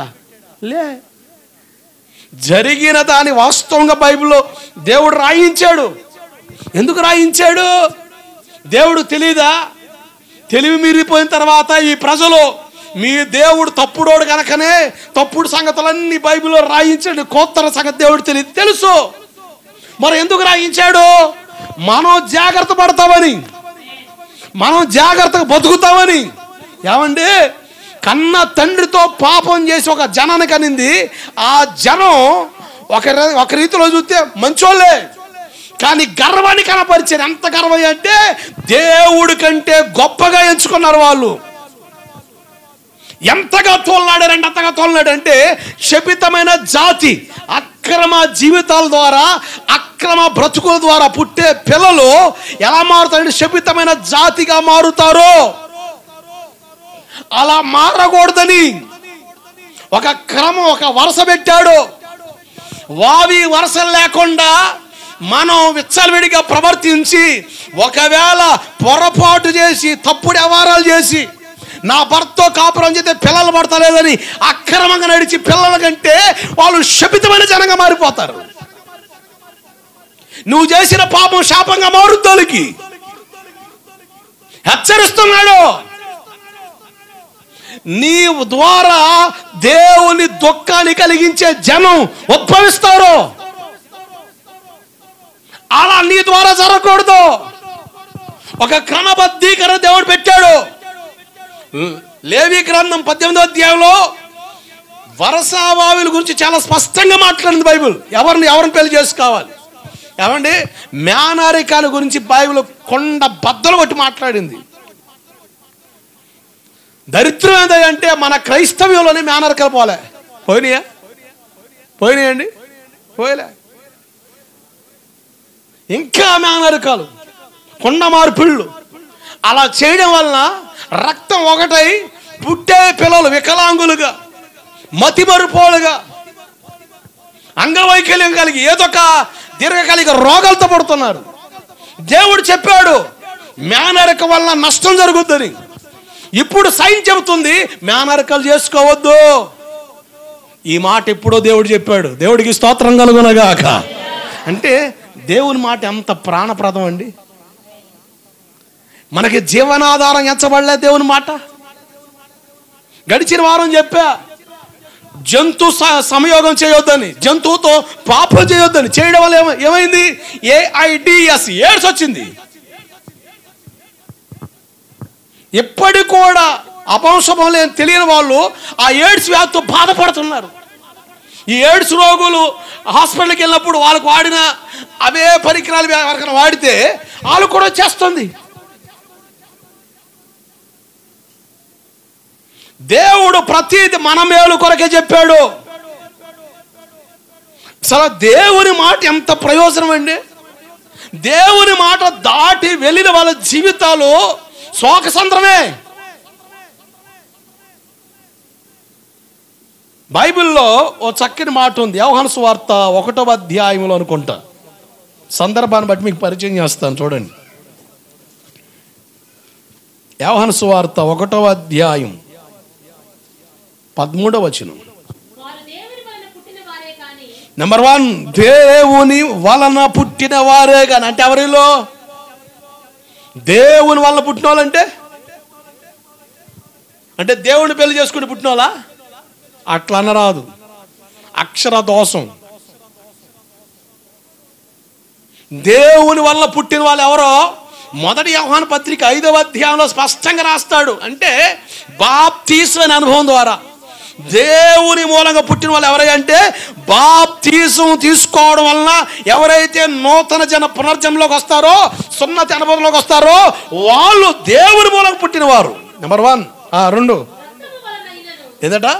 రక్తం. కొంతమంది అంటే ఆడిది నా రక్తం రా. ఏంది? ఎవరి రక్తం? నా రక్తం రా. అంటే రక్తం మూలంగంటే వివాహ వ్యవస్థలో భార్యాభర్తలు జతపరచబడి వాళ్ళ దాంపత్యంలో కలిగిన పిల్లలు రక్తం వలన, శరీరేచ్ఛల వలన. వినుగొండలో ఎవరో పిల్లోడిని, కానీ పసిపిల్లోడిని, రోజుల పిల్లోడిని తీసుకెళ్ళి రోడ్డు పక్కన పడేసి వెళ్ళిపోయారు. అంటే శరీరేచ్ఛలు, కామ క్రోధ మదమత్సర్యాలు శరీరాన్ని వెళ్తుంటాయి కదా. ఈ కామ తాప్తులై వివాహ వ్యవస్థలో కెలకమునిపి అక్రమ సంబంధాలు పెట్టుకొని అక్రమ జీవితాలు కలిగి శరీరేచ్ఛలు, ఈ అబర్షన్లు, ఇవన్నీ కారణమయ్యాయి. అబర్షన్ అన్నది భ్రూణహత్య, అంటే మర్డర్తో సమానం. అబర్షన్ చేయించుకోకూడదు. ఇన్ కేస్ ప్రాణాపాయ స్థితిలో ఉండి వివాహ వ్యవస్థలో జతపరచబడి వాళ్ళ వివాహ దాంపత్య జీవితంలో ఏదైనా తేడా జరిగి అయితే అది వేరు. కావాలని అబర్షన్ చేయించుకోకూడదు. చాలా మంది కన్ను మిన్ను కానగా తిరిగి అక్రమ జీవితాలకి పాల్పడి ప్రెగ్నెన్సీ అని తెలియగానే అపర్షన్లోకి వెళ్ళిపోతున్నారు. అపర్షన్ అనేది చట్టరీత్యా నేరమే కాదు, బైబిల్ అంగీకరించింది. అది అంటే హత్య చేస్తున్నట్టే. పిండంగా ఉన్న ఆ పిండం ఉత్పత్తి అయ్యి రూపాంతరం చెందితేనే బిడ్డగా మారేది. అంటే ఒక ప్రాణాన్ని తీస్తున్నావు నువ్వు. కొంతమంది కడుపులో పిండంగా ఉండగానే జారిపోతారు, అది వేరు, తప్పదు, తొలగించాలి. బ్రతికున్న పిండాన్ని అపర్షన్ ప్రక్రియలో తొలగిస్తే అది పాపం, అది శాపంగా మారుద్ది. శరీరేచ్ఛల వల్ల, ఇంకా మనుషేచ్ఛల వల్ల అయిన, మనుషేచ్ఛల వల్ల, మనుషేచ్ఛల అంటే టిష్యూ బేబీ. ఏంటి? ఇప్పుడు కొంతమంది పిల్లలు పడతలేదు, డాక్టర్స్ ఒక ఉత్పత్తి టిష్యూ బేబీ, వేరే వాళ్ళ కణాలని వాళ్ళలోనికి పంపించి బేబీని డెవలప్ చేయడం. Tissue baby. టిష్యూ బేబీ చాలామంది ఉన్నారు. ఏ బేబీ? Tissue baby. ఇష్యూ బేబీ కాదు, టిష్యూ బేబీ. డాక్టర్స్ ఉత్పత్తిలో పుట్టిన పిల్లలు. నేను అంటాను, నువ్వు ఎలా పుట్టినా, రక్తం వల్ల పుట్టినా, మనుషేచ్ఛ వల్ల పుట్టినా, శరీరేచ్ఛ వల్ల పుట్టినా, నీకు పునర్జన్మ ఉంది. అది బాప్తిస్మం. దేవునికి స్తోత్రం కలుగునగాక. హల్లెలూయా. రక్తం వల్ల పుడితే పరలోకం స్వాతంత్రం తెచ్చుకోలేమా? వాస్తవమే. మనుషేచ్ఛల వలన, శరీరేచ్ఛల వలన వాస్తవమే. కానీ ఒక చక్కని ఆప్షన్ ఉంది. ఏంటో తెలుసా? నీవు పునర్జన్మ అంటే బాప్తిస్మం ద్వారా తిరిగి పుట్టడం ద్వారా నిత్యరాజ్యానికి వారసత్వంలోకి వచ్చే అవకాశాలు ఉన్నాయి. హల్లెలూయా. బైబిల్ ఒక వేశ్య కుమారుడిని దేవుడు బలమైన నాయకుడిగా వాడుకున్నాడు. ఏం పేరు అతని పేరు? యెఫ్తా. వేశ్యకు పుట్టాడు, కానీ తన సంగతి అంతా దేవుడితో చెప్పుకున్నాడట. అంటే వాళ్ళ పితరులు చేసిన, వాళ్ళ తల్లిదండ్రులు చేసిన పాపం, వాళ్ళని అతని మీద వెళ్తున్న పాపం, ఆ దోషాలన్నీ కూడా వివరంగా దేవునితో చెప్పుకున్నాడట. అలా చెప్పుకోవడం వలన దేవుడు యెఫ్తాను బలపరిచి ఒక న్యాయాధిపతిగా మార్చాడు. దేవుడికి మహిమ కలుగును గాక. There is option. ఇప్పుడు దేవుడు మోయాబ్ అన్న వ్యక్తిని ఈ భూమి మీదకి రాకూడదు చేయలేడు. దేవుడు వల్ల కాదా? దేవుడు వల్ల కాదా? అవుతుంది. అయితే దేవుడు మోయాబీల విషయంలో కర్కశంగా ప్రవర్తించాడన్న సంగతులు మీరు ఆలోచిస్తే తప్పు. ఈ మోయాబీల గురించిన చరిత్ర చాలా ఉంది. దానికోసం నేను సువివరంగా మాట్లాడుకొని పోతే చాలా విషయాలు ఇక్కడిక్కడ తేలుతూ ఉంటాయి. బైబిల్లో మీరు ద్వితీయోపదేశ కాండం చూస్తే 23వ అధ్యాయం 3వ వచన భాగం చదవండి ఒకసారి. ద్వితీయోపదేశ కాండం 23:3.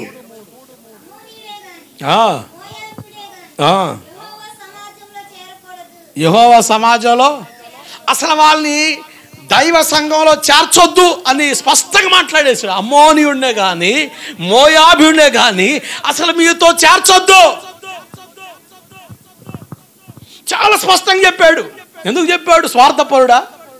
అంటే మోయాబీయుల మీద పక్షపాతం చూపిస్తున్నాడా? వాళ్ళ తండ్రి లోతు నీతిమంతుడు, ఆయన హేమార్చి మాయబుచ్చి వీళ్ళు అతనితో కాపురం చేసి సహజీవనం చేసి పిల్లలకి అన్నారు కనుక దేవుడు అరే నా బిడ్డను మోసం చేసి వీళ్ళని ఏదైనా కక్షబూనాడా? బైబిల్లో చాలా స్పష్టంగా రాయబడి ఉంది. ఇంకో మాట ఇర్మియా 9:26.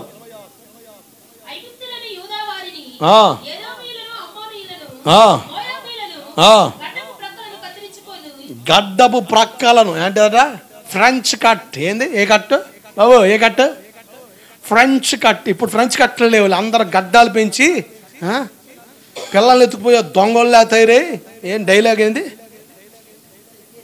అబ్బో నీకొచ్చిన రోగం తగ్గేదేలే, నీకున్న అప్పులు పోయేదేలే. అర్థమైందా భుజా? గడ్డం పెంచి అంటే కుదరదా? ఆడి కోట్లు వచ్చినాయి, నువ్వు వేసుకోవడం కోటి కూడా ఉండదు, అన్నీ ఓడబిక్కోవడమే. గడ్డం పక్కన కట్టింగ్ ఫ్రెంచ్ కట్ అప్పుడు ఉండేది. ఫ్రెంచ్ కట్ అనమాట, అదొక ఫ్యాషన్. పిల్లి గడ్డం అంటారు దాన్ని. ఏ గడ్డం? పిల్లి గడ్డం. ఓ పాస్టర్ గారు భలే వాక్యం చెబుతున్నాడు. ఓ ముసలమ్మ తెగ ఏడుతుంది. అసలు ఆ ముసలమ్మను చూసి ఆత్మలో సెలరేగాడు మా అయ్య. ఏది? ఆత్మలో సెలరేగాడు. నేను అటు సెలరేగనమ్మా, సెలరేగను. ప్రార్థన చేస్తే సెలరేగుతా. వాక్యం వినకుండా మధ్యలో ప్రార్థన చేసావా సెలరేగుతా. అంటే వాక్యం చెప్పుడు వాక్యం విను, ప్రార్థన చేయక. అర్థమైందా? ప్రార్థన ఎవడు చేస్తున్నావు? నిద్రపోయే రకాలు చెప్తున్నా. నువ్వు కళ్ళు మూసుకుంది ఎప్పుడు ప్రార్థనలో, వాక్యం ఎప్పుడు కళ్ళు తెరిచి చూడాలా. నువ్వు వాక్యాన్ని కూడా ప్రార్థన చేసావనుకో ఆత్మ అభిషేకం ఎక్కువై గంటకు 2 గంటలు చెప్తా కనుక నా తప్పులేదు. దేవుడికి స్తోత్రం కలుగును గాక. అట్లా ప్రార్థన చేసేవాళ్ళు ఎవరు ఉంటే పక్కన కూర్చోబెట్టి పెట్టామని కొట్టి హల్లెలూయా అంటుండే. ఇక వాళ్ళని ప్రార్థన చేయరు, నాకు ఆత్మ నడిపి రాదు, నేను కంట్రోల్ వాక్యం చెబుతా, టయాన్ని పంపిస్తా. దేవుడికి స్తోత్రం కలుగును గాక. ఈ అయ్య మాత్రం ఏడుతున్న ముసల్దాన్ని చూసి చెలరేగిపోయాడు ఆత్మలో. తెగవాక్యం చెప్పి వస్తున్నాడు. అయిపోయిన తర్వాత అందరు ప్రార్థన చేస్తున్నాడు. ఆ ముసలి వచ్చింది. అయ్యి బాబయ్యా నీ వాక్యం నా గుండెల్లో పొడిచింది, సీల్ చేసిందని చెప్పుదని తెగ సంబరపడుతున్నాడు. ఆ ముసలి ఏమో తెలుసా? అయ్యా నాకు ఒక మేకపోతుందయ్యా, అది చచ్చిపోయిందయ్యా. చచ్చిపోతే సంగతి ఏంటంటే దాని గడ్డం కూడా నీ గడ్డం లాగా ఉంటుందయ్యా. నీ గడ్డాన్ని చూడగానే నా మేకపోతు గుర్తుకొచ్చింది అయ్యా. ఓరమ్మా ఈ రకం కూడా ఏడ్చే వాళ్ళు ఉంటారమ్మా, మీకు వందనాలు. ఏడుపుల్లో రకాలు ఉన్నా కానీ ఇంత దారుణమైన రకం, కర్మగాలిన రకం నేను ఎంతవరకు చూడలేదమ్మా. అటువంటి వాళ్ళు మన సంఘాలు ఉండకుండాను గాక. దేవుడికి స్తోత్రం కలుగును గాక. ఆత్మలో రేపబడి గొచ్చబడి ఏడుపు దేవుని దగ్గర. అంతేగాని గడ్డం చూడగానే మా ఆంబోతు గుర్తుకొచ్చింది, దొనబోతు గుర్తుకొచ్చింది, మా పిల్లోడు గుర్తుకొచ్చాడయ్యా. ఏ చిత్రం. నేను ఒకసారి వాకింగ్ చేయడం పోతే ఒక ఉంటుంది, అచ్చు మా ఆయన లాగా ఉన్నావు. ఏడంటే అన్నావు, మీ ఆయన కాడ అనొద్దన్నా. ఏడంటే అన్నావు, మీ ఆయన కాడ అనొద్దామనికి అన్నం పెడతా. నన్ను ఊళ్ళో కూడా రానివాడు. దేవుడికి స్తోత్రం కలుగునుగా. విచిత్రమైన మనుషులు ఉంటారు. అరే ఏం చెబితే ఏమవుతుందో తెలియదు, నోటికొచ్చి చెప్పేయడమే. అవతల సంసారాలు సగం కాలిపోతాయి, ఫీజులు మాడిపోతాయి. నోరు కొంచెం జాగ్రత్త పెట్టుకోండి. దేవుడికి స్తోత్రం కలుగునుగాక. ఇక గడ్డం మధ్యలో కటింగ్ చేసే వాళ్ళని ఏం చేస్తాడు దేవుడు? చదవండి. శిక్షిస్తాను అన్నాడు. 5 జాతుల వారిని దేవుడు శిక్షిస్తాడట. వారిలో మోయాబీయులు ఉన్నారు. దేవా ఎందుకు శిక్షిస్తా వాళ్ళని? వాళ్ళు ఏం తప్పు చేశారంటే లోతు వల్ల పుట్టడం వల్ల వాళ్ళు చేసిన పొరపాటు కాదు కాదు కాదు కాదు అట్లా అనరాదు. చరిత్ర తొంగి చూడు. అంటే లోతు తేడా చేయడం వల్ల పుట్టడం వల్ల, అక్రమ జీవితం వల్ల పుట్టారే కనుక దేవుడు వాళ్ళని శిక్షించాలి కూడా కాదు కాదు కాదు కాదు. నీతిమంతుల మీద అవినీతిమంతుల మీద వర్షాన్ని అలాగే సూర్యకాంతిని ఒకే రీతిలో ప్రసారింపజేస్తున్నాడు. దేవుడికి స్తోత్రం కలుగునగాక. ఆయన ప్రేమలో పరిపూర్ణుడు. ఎవరు? ప్రేమలో పరిపూర్ణుడు. అది బైబిల్ చెబుతారు సత్యం. ఆయనలో పక్షపాతం లేదు, ఆయనలో స్వార్థం లేదు. ఈ సాక్ష్యం ఒక పాస్టర్ గారు తన సేవలో స్పష్టంగా చూసి చెప్తున్నాడు. అపోస్తల కార్యం 10వ అధ్యాయం 34వ వచనం. దేవుడు పక్షపాతి కాడని నిజముగా గ్రహించి ఉన్నాను. ఎవరి మాట అంది? పేతురు గారు. ప్రథమ అపోస్తలుడిగా పిలబడుతున్న పేతురు గారు చెబుతున్నాడు, నేను నిజంగా గ్రహించాను, యేసు ప్రభులో దేవుడు ఏమలేదు, పక్షపాతం లేదు. మరి ఎందుకు ఈయనకి ఆలోచన వచ్చింది అని మీకు డౌట్ రావచ్చు. చరిత్ర తొంగి చూస్తే మీకు మత్తయి సువార్త 15వ అధ్యాయంలో సురేఫినియక స్త్రీ ఆయన యొద్దకు వచ్చి బ్రతుములాడుతూ ఉంటే ఆయన ఒక డైలాగ్ చెప్పాడు. 24వ వచనం, 15:24. ఆయన ఇశ్రాయేలు ఇంటి వారై నశించిన గొర్రెల యొద్దకే గాని మరి ఎవరి యొద్దకు నేను పంపబడలేదు. అంటే ఈయన మా కొరకే వచ్చాడు అని. కొంతమంది చెప్పే డైలాగులు కూడా అదే. ఆయన ఇశ్రాయేలు ప్రజలకే దేవుడు కానీ మిగతా దేశాలకి దేవుడు కాదని. జాగ్రత్తను, ఓ నీతోనే మాట్లాడుతున్నా నేను. ఆయన పుట్టుక రహస్యం ఏంటి తెలుసా? యోధా బెత్లెహేములో పుట్టాడు. ఎందుకు పుట్టాడు తెలుసా? యోధా బెత్లెహేము భూమధ్య భాగం. ఏ భాగం? ఏ మధ్య భాగం? భూమధ్య భాగం. ఏంటి యోధా బెత్లెహేము? కరెక్ట్ ఎక్కడ వచ్చి తెలుసా? బోయాజు పొలములో ఉంచబడిన ఆ పాక, పశువుల పాక, అది బోయాజు పొలం. ఒకప్పుడు ఎవరి పొలం అది? బోయాజు పొలమే యోధా బెత్లెహేముగా కట్టబడింది. ఆ బోయాజు పొలం ప్రాంతంలోనే ఈ పశువుల పాక ఉంది. అది భూమధ్య భాగంగా వచ్చి సెంటర్ వచ్చింది. మన భారతదేశానికి సెంట్రల్ రైల్వే స్టేషన్ ఏది చెప్పండి? అయ్యా బస్సులు ఎక్కడమే అరపా తడపా. నువ్వు ట్రైన్ అని చెప్తే మరి ఏం చెప్పాలి మాకు? ట్రైన్ దాకపోతే అయ్యా, బస్సు అడపా తడప ఎక్కింది నా ముఖానికి. ఎక్కితే ఆటో. ఆ ట్రైన్ దాకపోతే ఇంతవరకు ఎక్కలే ఒకసారి కూడా. ట్రైన్ ఎక్కని వాళ్ళు ఎవరన్నారా? ఇంతవరకు ఎక్కలేదా? అసలు చూడు మళ్ళీ పార్టీగారిని తీసుకెళ్తాడేమని. నేను ఎవరిని తీసుకెళ్ళను. ట్రైన్ ఎక్కి అవకాశం కలిగించమని ప్రార్థన చేస్తా. దేవుడికి స్తోత్రం కలుగునుగాక. ఏ రకంగా ఎక్కుతావు నువ్వే తెలుసుకోవాలిగా. నాకు సంబంధం లేని విషయం అది. అంతే. అంతేగాని తలకలు ఊపేస్తాను. నేను వెళ్ళలేదు బాబా, ఒక్కసారి కూడా ఎక్కలేదు బాబా. లేదు. మా పిల్లల్ని ఇద్దరు ఎక్కించలే. వాళ్ళు అడుగుతుంటారు, ట్రైన్ మీద వెళ్దాం డాడీ, ట్రైన్ మీద. టైం వస్తే వెళ్దాం అని అంట. దేవుడికి స్తోత్రం కలుగునుగాక. పని కట్టుకుని వెళ్ళేది ఇది. టైం వస్తే మనమే వెళ్తాం ట్రైన్ మీద. అంతేగాని పని కొట్టుకుపోయేది ఏంది? విజయవాడ మన భారతదేశానికి సెంటర్ ఎక్కడంటే సెంట్రల్ రైల్వే స్టేషన్ విజయవాడ. అందుకనే ఏ ట్రైన్ వచ్చినా విజయవాడని క్రాస్ చేసుకొని పోవాల్సింది. దేవుడికి స్తోత్రం కలుగునుగాక. అట్లాగే మన భూమికి ఈ 6 నెలలకి సెంటర్ పాయింట్ ఎక్కడ అంటే యోధా బెత్లెహేము. ఆయన సెంటర్లో పుట్టాడు. ఏ సెంటర్? గోవిందపురం సెంటర్ కాదయ్యో. ఎక్కడ? భూమధ్య భాగం యోధా బెత్లెహేములో. ఎందుకు తెలుసా? ఆయన అందరికీ దేవుడు. కొట్టుగడిగా ఆయన అందరికీ దేవుడు. కుల మత వర్గ తాత్పర్యం భేదం లేదు. బక్కోడైన బండోడైన తెల్లోడైన కర్రోడైన పొట్టోడైన పొడుగోడైన ఎవడైనా యేసును నమ్ముకోవలసిందే. హల్లెలూయా. కొంతమంది చెప్పట్లే, పంచ డైలాగ్ చూస్తున్నారా? ఈ పంచ డైలాగులు కాదు, నేను పంచరేసే డైలాగులు. దేవుడికి స్తోత్రం కలుగును గాక. వాక్యంతో కనెక్ట్ అవ్వండి.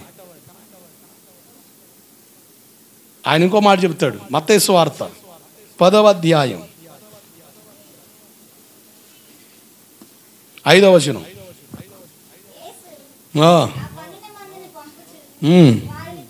వారిని చూచి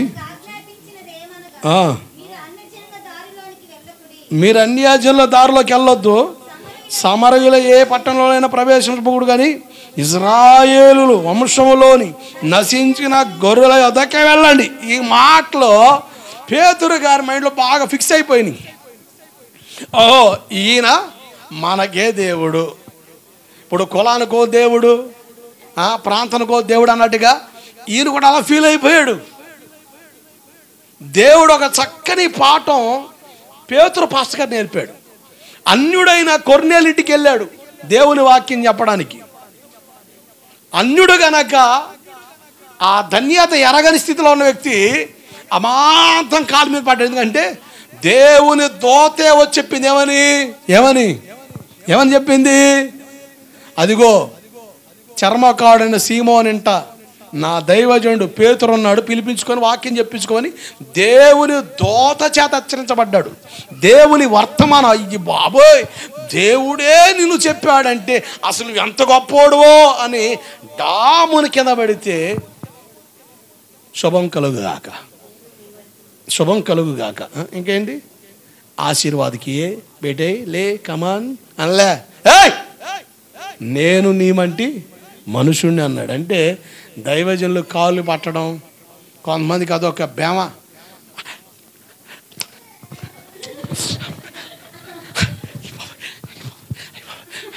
పిన్ని పాస్టర్ గారిని తగిలేసి నేను అయ్యి బాబా ఇక పర్వం పోయినట్టు. దరిద్రం కాకపోతే నరకానికి గేటు దగ్గరికి వచ్చారు అయ్యా. కొంతమంది భలే ఫీల్ అయిపోతారు. కొంతమంది మంచిగా ఆడబడే సేవకులు వస్తే అసలు వాళ్ళ చేతులు పట్టి లాగేసేదమనే. ఓ అమ్మో, అసలు అతి భక్తిది, ఎర్రి భక్తి. అసలు ఈ ఎర్రోళ్ళందరూ భారతదేశంలో చాలా రాష్ట్రాల్లో ఏడిచారు. అందుకనే మనిషే దేవుడిగా మారిపోయాడు. మనిషే నార్త్కి వెళితే బాబాలు ఎవరు? డేరా బాబా, ఏ బాబా, ఏ బాబా, ఆ బాబా, నీ గౌది డాబా, డేరా బాబా బాబా. ఎంత అతిభక్తి అంటే మనుషులనే దేవుడి స్థానంలో తీసుకొచ్చేశారు. ఇటువంటి వాటిని ఖండించే సందర్భాలు బైబిల్ చరిత్రలో చాలా విషయాలు దేవుడు రాయించాడు. దేవుడికి స్తోత్రం కలుగునుగాక. అంతెందుకంటే 24 గంటలు 24 hours దేవుని మహిమలో ఉన్న ఆ దేవుని దోతలు అచ్చుకుతుడి దేవుళ్ళలాగా ఉంటాయి, దేవుళ్ళలాగా ఉంటారు. దానియేలు వంటి మహాభక్తుడే పద్మాసనంకలో పరవశం పొందిన యోహాను గారే డాముల శాస్త్రం పడితే వద్దు, నేను కూడా నీ తోటి సహదాసుణ్ణే, నేను దేవుణ్ణి కాదు అనే చెప్పాయి. కానీ మేమంటాం మొక్కు కాలు పట్టుకో. ఒక ఆయన ఉన్నాడు, పాలాభిషేకం చేయించుకుంటాడు. అభిషేకం, పాలాభిషేకం 10,000 మంది సంఘం ఆయనకి భీమవరంలో. 10,000 మంది సంఘం అండి. పాలాభిషేకం చేస్తారే, పాలు తండ్రి ఆయన అరుతాడు. పాలు తండ్రా అంటే పాలు పోతుంటారు ఆయన మీద. ఆయన పెద్ద చుట్టూ ఇక దాన్ని ఇరుతుంటాడు ఆడపిల్లగా. వీళ్ళని పోతుంటారు భక్తులు. అంతేకాదు ఆయన నడిచే మార్గంలో తమలపాకులు పెడతారు. ఏంటి పాస్టర్ పొట్ట తమలపాకు కట్ట అన్నట్టుగా వీళ్ళు తమలపాకులు ఎత్తే ఆ తమలపాకుల మీద నడుస్తాడు అయ్యా. ఇక చూసుకో పరమపదంగా తీసుకొని అయ్యి బాబోయ్, మట్టి తినే జంతువు ఉంది బైబిల్. మట్టి తినే జంతువు ఏదండి? మట్టి తిని బతికే జంతువు ఏది? పాము. ముంగమూరు దేవదాసయ్య సమాధిని పెద్ద గొంత చేశారు మా వాళ్ళు. ఎందుకో తెలుసా? అక్కడ మట్టి తీసుకొని వస్తే ఆ మట్టిని 2 స్పూన్లు వేసి నీళ్ళల్లో వేసుకొని తాగితే పిల్లలు లేని వారికి పిల్లలు పుట్టారనగానే అమ్మ అక చూసుకో. జోసఫ్ తంబి ఓ మంచి భక్తుడు. పెద్దౌటిపల్లిలో తిరణాలు కూడా జరుగుతాయి. రాచపుండుగల్ని వస్తే ఆయన 4తో నాకితే ఆ పుండు తగ్గిపోయింది. ఆయన కోటలకి ఆయన నడుచుకొని పోతాడా? ఆయన కోటలకు వచ్చి విశ్వాసంలో ట్రాక్టర్లు వేసుకొని వస్తారు. ఏం వేసుకొని? ట్రాక్టర్లు వేసుకొని. ఈ ఎలతోన విశ్వాసంలో ఆపుతాడు ఈయన. నన్ను కూడా ఎక్కించుకోండి. ఖాళీ లేడా, ఇరుక్కొని పోతున్నా పో అని ఎవరో జోసఫ్ తమ్మి గారు వచ్చి ఉంటాడా అని. ఎవడు? ఈయనే. మనసులో నవ్వుకుంటాడు పోరా, కానీ ఎవడిని చూస్తా అని. ఏమో ఖాళీ లేదులే సహోదరా, కీస్తు ప్రేమ సహోదరా, ఏం లేదు ఖాళీ లేదులే, వెనకలు వచ్చేసి. ఆడికి వెళ్ళిన తర్వాత మైకి పట్టుకుంటే ఈయన ఆయన ఒరే అయ్యా ఆడు చూసింది ఈయనే కదరా, ఇంతలో అప్పుడు వచ్చాడు రా అంటే వస్తాడు. దేవుడికి స్తోత్రం కలుగునగాక. ఒకే రోజు ఒకే చోట 7 స్థలాల వాక్యం చెప్పాడు ముంగమూరు దేవదాసయ్య.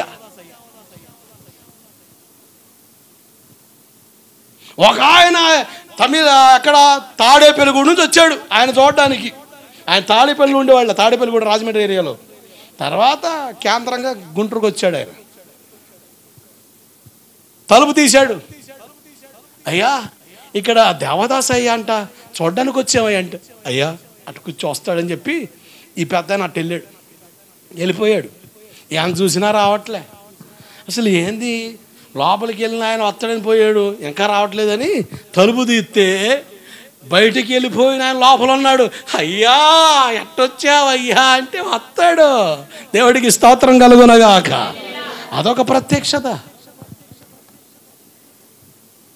దేవదూతలు ఎలాగైతే ఎక్కడ కనబడి అక్కడ ప్రత్యక్షం అవుతాయో అట్లా కొనిపోబడే అనుభవం అంటూ ఒక అనుభవం ఉంది బైబిల్లో. ఈ జోసఫ్ తంబి గారు సమాధి సంవత్సరం ఒకసారి తీసేవాళ్ళు. తిరణాలండి, తిరణాలు. ఆయన సమాధి కాడ ఒక చెట్టు ఉంది, వాటికి ముడుపులు కడితే అనుకున్నవని జరుగుతాయట. ఇక ప్రేమికులు మొత్తం కట్టేస్తున్నారు. ఈ ముడుపులు కట్టేది ఎవరో ఆ పిల్ల పేరు రాసి కట్టేస్తాడు.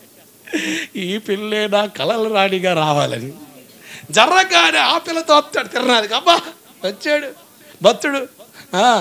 ముడుపులు కట్టేవాళ్ళు.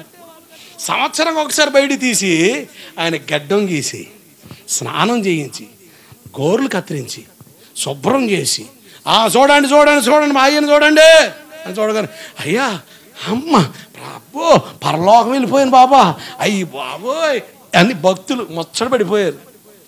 మళ్ళీ వేసేవారు. ఇక తిరణాలు రద్దన అయిపోతుందని మన ఆంధ్ర గవర్నమెంట్ వీళ్ళు కంట్రోల్ చేయలేక బ్లాక్ చేసి పడేసాడు. దేవుడికి స్తోత్రం కలుగునగాక. ఇదే టైపులో సెయింట్ ఫ్రాన్సిస్ సేవియర్ గోవా. నేను గోవా వెళ్ళినప్పుడు ఆయన సమాధి కాడికి వెళ్ళా. 10 సంవత్సరాలకు ఒకసారి ఆయన సమాధి తీస్తారు.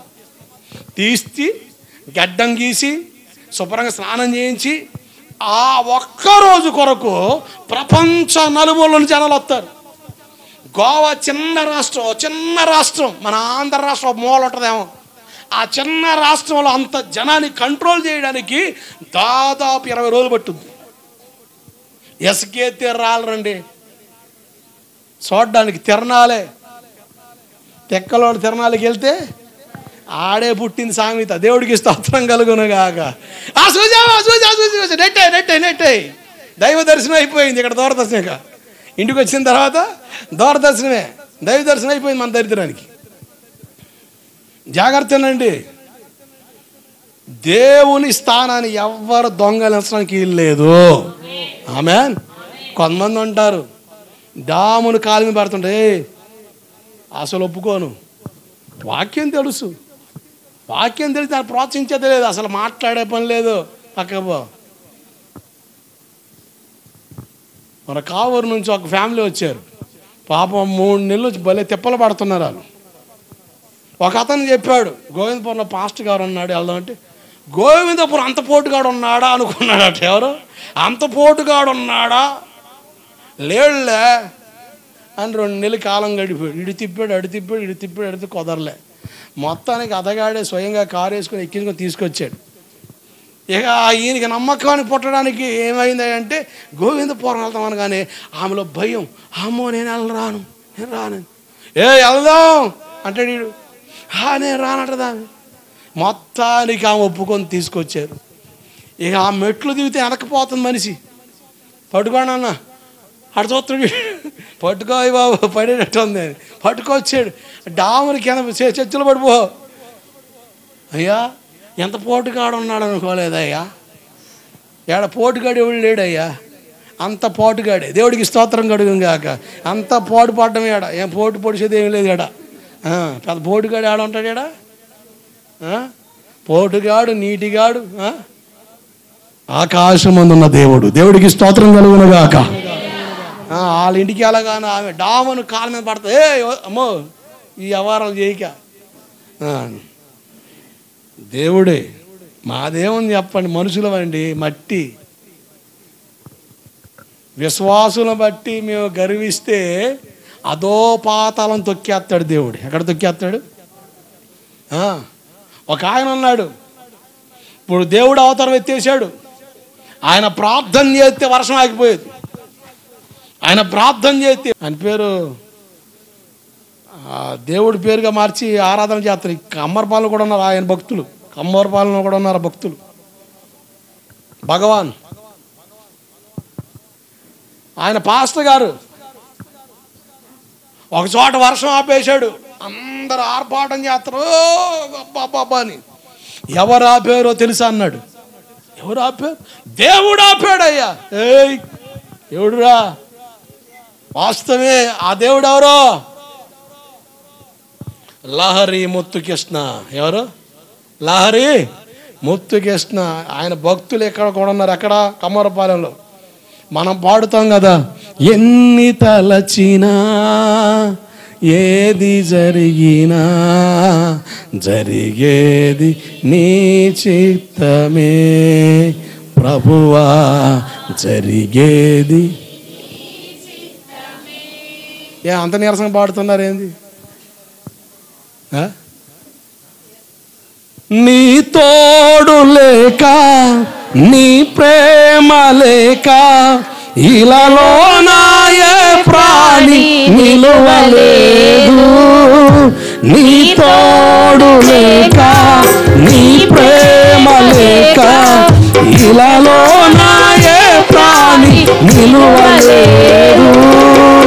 అడవి పువ్వులే ఈ ప్రేమ పొందగా, అడవి పువ్వులే ఈ ప్రేమ పొందగా, ప్రార్థన ఆలకించవా ప్రభువా, ప్రార్థన ఆలకించవా.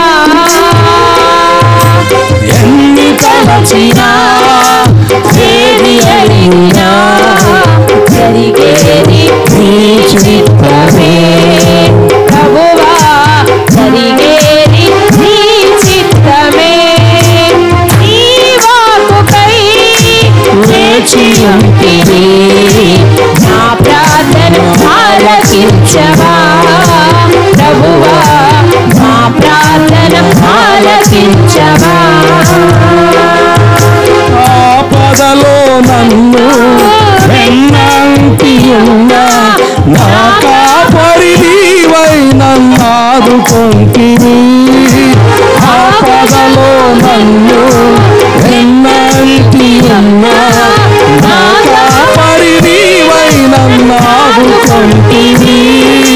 లోకమంతయు నన్ను విడచిన, లోకమంతయు నన్ను విడచిన, నీ నుండి వేరు చేయవు ప్రభువా, నీ నుండి వేరు చేయవు, నీ నుండి వేరు చేయవు ప్రభువా, నీ నుండి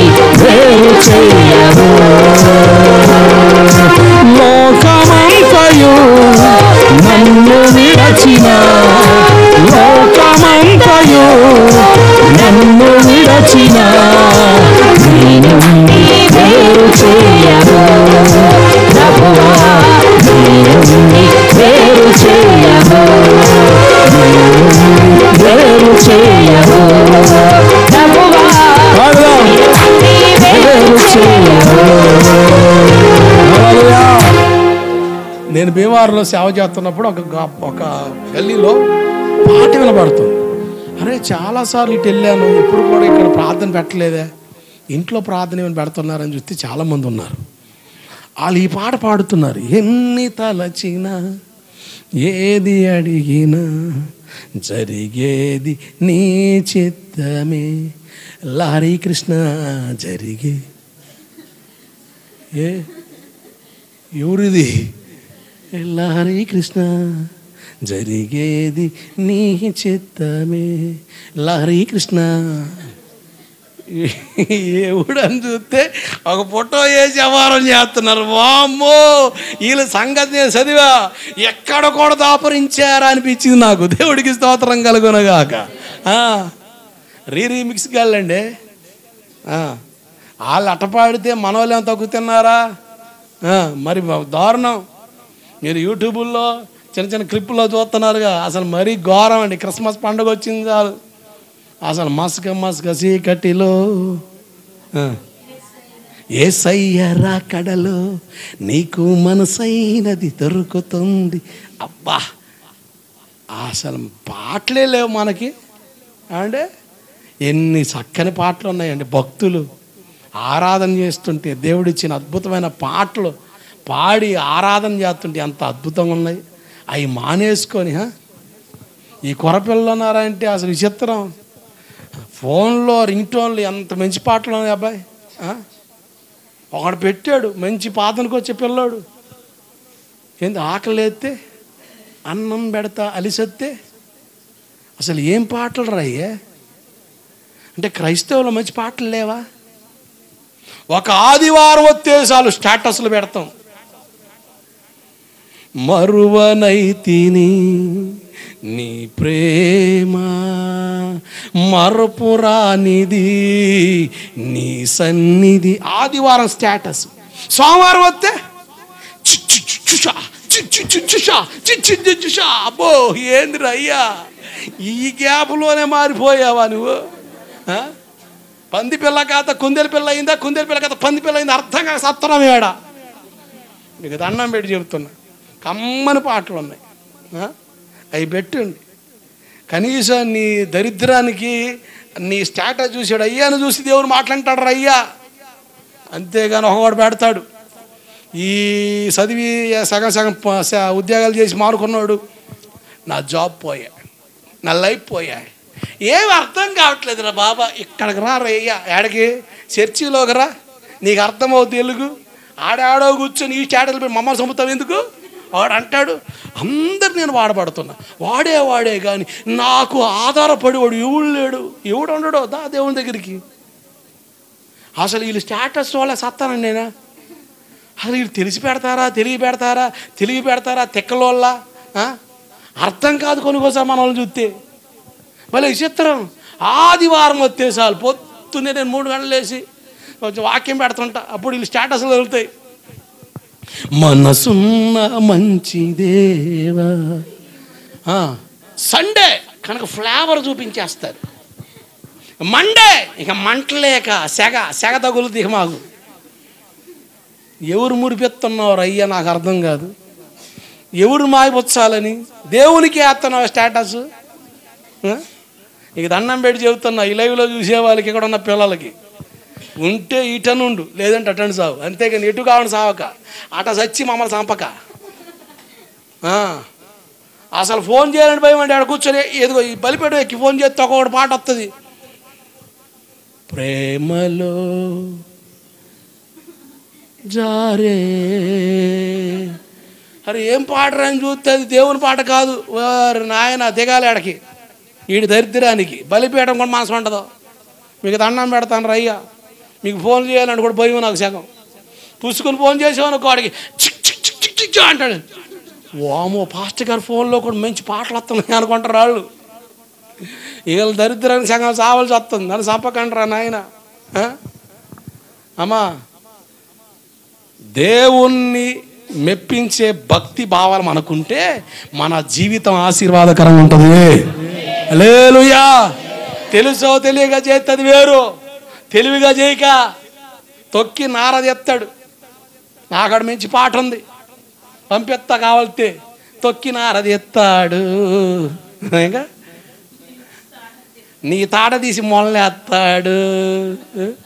సీటీలు పాడి సీటీలు కట్టకుండా సీరియస్గా తిరిగేస్తున్నావా, తొక్కినారది ఎత్తాడు అని మంచి పాట ఉంది. నార ఏడకాడు పీకే పాట. ఆ పాటలను వేసుకోండి, బుద్ధి అని వస్తుంది. దేవుడికి స్తోత్రం కలుగునగాక. హల్లెలూయా. ఈ రకం కూడా సువార్త చేయొచ్చు అనిపించింది నాకు ఆయన పాట వింటే. ఆ రకం కూడా చేయొచ్చు. మరి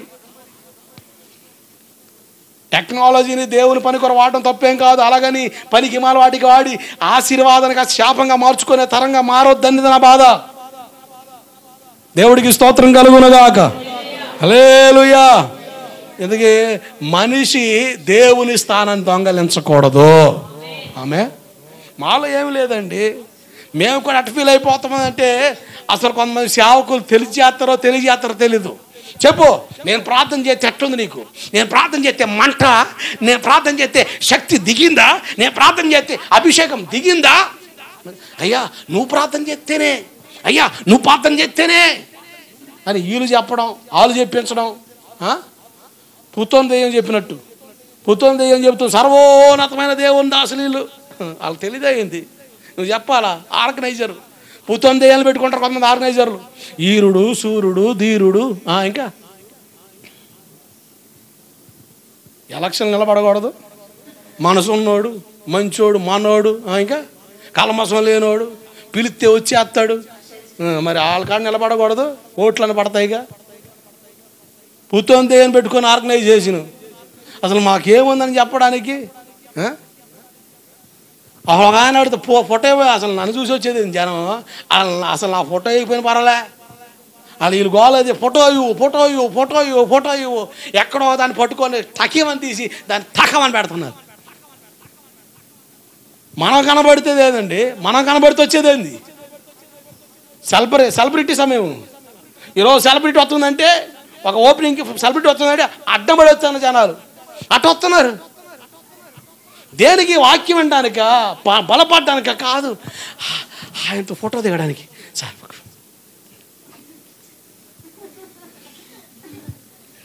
ఇటువంటి వాళ్ళు ఉన్నారు. కానీ ఒక ఆయన నాతో ఫోటో దిగితే 10,000 అన్నాడు. ఆయన భలే కుదురుతాడు మీకు. నాతో ఫోటో దిగితే 10,000 కట్టండి, ఆడ కట్టి లైన్ కట్టండి అంటే ఇక లైన్ కడుతున్నారు దానికి కూడా. ఎంత దారుణం అండి. ఇటువంటి వాటిని మేము ప్రోత్సహించకూడదు. యేసు నామములో కత్తిరించబడునుగాక. ఆమేన్. మేము తగ్గాలి, ఆయన హెచ్చాలి. ఆమేన్. మా వలన సంఘానికి నష్టం జరగకూడదు. దేవుని మహిమని దొంగిలించకూడదు. యెషయా పుస్తకం 48:11. నా నిమిత్తమే ఇలాగూ చేసేదను, నా నామం అపవిత్రపరచబడినేలా, నా మహిమను మరి ఎవరికి నేను ఇచ్చిన వాడను కాను. I never give my glory to anyone. ఈరోజు దేవుని మహిమను దొంగలిస్తున్నాం. ఏ దొంగలం? మహిమను దొంగలిస్తున్నాం. దేవుని మహిమను దొంగలిస్తున్నాం. దేవుని ఎదుట దొంగలుగా మారిపోతున్నాం. దేవుని స్థానం మనం దొంగలించకూడదు. దేవుని స్థానం దేవుడిదే. ఆ స్థానాన్ని ఆక్రమించాలని లూసిఫర్ అనుకున్నాడు. ఇదిగో ఇట్లాగే ఇదొక భాగం, దేవుడి భాగం. ఈ భాగంలో సంగీత విద్వాంసుడు లూసిఫర్ ఉంటాడు. మిగతా భాగాలు మిగతా దోతలు. వాడు అనుకుంటాడు జస్ట్ అట్టొత్తే ఐఎమ్ గాడ్. ఎవరు? ఒక్క మెట్టు అట్టొత్తే ఐఎమ్ ద గాడ్. నేను ఎలా అంటే ఆహా ఓహో అంటున్నాడు. జస్ట్ ఒక మెట్టు అట్టా వచ్చానా నేనే దేవుణ్ణి అని 33,000 కోట్ల దూతలను తన వశం చేసుకున్నాడు యుద్ధం చేయడానికి. దేవుడు ఒక్క తనితే అదో పాతంలో పడ్డాడు. దేవుని స్థానాన్ని కానీ దేవుని మహిమను కానీ దొంగలించే హక్కు ఎవడికి లేదు. నేనంట ఈ సేవ నేనుంటేనే జరుగుద్ది. నేనంట నేను లేకపోయినా ఈ సేవను జరిగించగలిగిన దేవుడు ఆకాశమందున్నాడు. ఆమేన్. మరి నువ్వెట్ట చెప్పగలుగుతున్నావు? నేను లేకపోతే సంఘం లేదు, నేను లేకపోతే పాస్టర్ గారి గత్యంతరం లేదు అని ఎట్ట చెబుతున్నావు డైలాగులు? ఓ డైలాగ్ మారుదానా, ఎట చెబుతున్నావు అయ్యా? డైలాగ్ మగరోడా ఎట చెబుతున్నావు? ఎట చెప్పగలుగుతామండి? నేను లేకపోతే మా చర్చిలో ఏమీ లేదు. నువ్వు లేకపోయినా దేవుడు జరిగిస్తాడు. నువ్వు ఇటువంటి డాంబిక కోతలు కూసావనుకో, కత్తిరించేస్తాడు దేవుడు, తీసేస్తాడు, తీసి పక్కనే వస్తాడు. నేను లేకపోతే ఏమీ లేదు అని. కొంతమంది పాట పాడితే ఊర్లో వాళ్ళందరూ వినాలా. బాయ్ బాగా సౌండ్ 12లో లేపు, 12లో లేపు. మరి నేను పాడితే ఊరు మొత్తం, మొన్న ఒక ఆయన వచ్చాడు, సరే వచ్చాడులే పాట ఇమ్మంటే ఇక చూసుకో ఎట్టా ఎట్టా ఎట్టా ఎట్టా ఎట్టా అన్నాడు. అసలు ఏం పాడుతున్నాడు అర్థం కావట్లే. ఏసన్న గారు మినిస్ట్రీ వాళ్ళు రాసిన కొత్త పాట ఎత్తాడు ఆ మనిషి. ఓ పరవశిస్తున్నాడు మనిషి. సరే నువ్వేమైనా పాడగాడు అయితే పరవశించు, కొట్టేవాడు కూడా కాస్త చక్కనే పరవశిస్తాడు. నువ్వు తాళం లేదు, తక్కెళ్ళు లేదు, ఏమీ లేదు, తాళాలు లేవు, ఏమీ లేవు, స్కేలు లేదు, నీ మొహం ఏమీ లేదు, అడ్డం పడి ఎట్టా ఎట్టా ఎట్టా అంటే కొట్టలాగా సావాలి, ఎనలేక రక్తాల కారాల. సువార్త గాయకుడు. ఎవరు గాయాలు చేద్దామని, ఎవరిని గాయాలు చేద్దామని? ఇప్పుడు నువ్వు పాట పాడేది మనుషులు వినాలనా దేవుడు వినాలనా? చెప్పండి చెప్పండి. నేను పాడితే దేవుడు వినాలి, మనుషులు వినకపోతే నాకెందుకు? అవసరం లేదు, దేవుడు వినాలి. ఆ ప్రకటన మనలోకి రావాలంటే దేవుని మహిమ మనం టచ్ చేయకూడదు. దేవుడికి స్తోత్రం కలుగునగాక. అంతమంది బాగుపడేనా?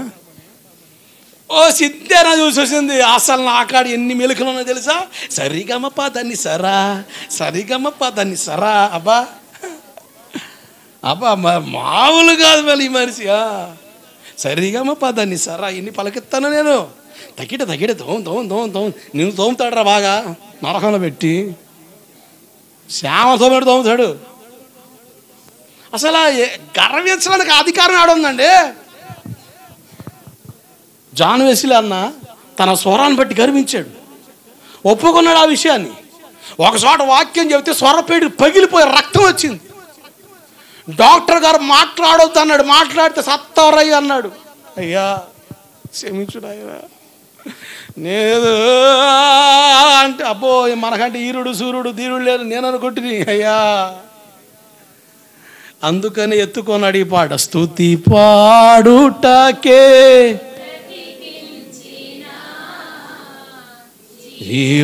జీవనదాతావు, ఎంత తోడునైనా ఎక్కడ తొక్కాలో ఆడ తొక్కుతాడు, నిన్నైనా నన్నైనా. ఆయన కాడ కాళ్ళు రగరేసి వ్యవహారాలు చేయక మడిసి మూలనేస్తాడు. ఆయన దేవుడు. ఎవరో దేవుడు, అది మనకు అర్థం అవ్వాలి. ఆయన ఆకాశం అందున మన భూమి మీద ఉన్న మన మాటలు ఎట్టుండాలా? ప్రసంగి 5వ అధ్యాయం ఏమని చదవండి త్వరగా. 5వ అధ్యాయం 2వ వచనం. నీవు దేవుని సన్నిధిని అనాలోచనగా పలుకుటకు నీ హృదయము త్వరపడనీయక నీ నోటిని కాచుకొనుము.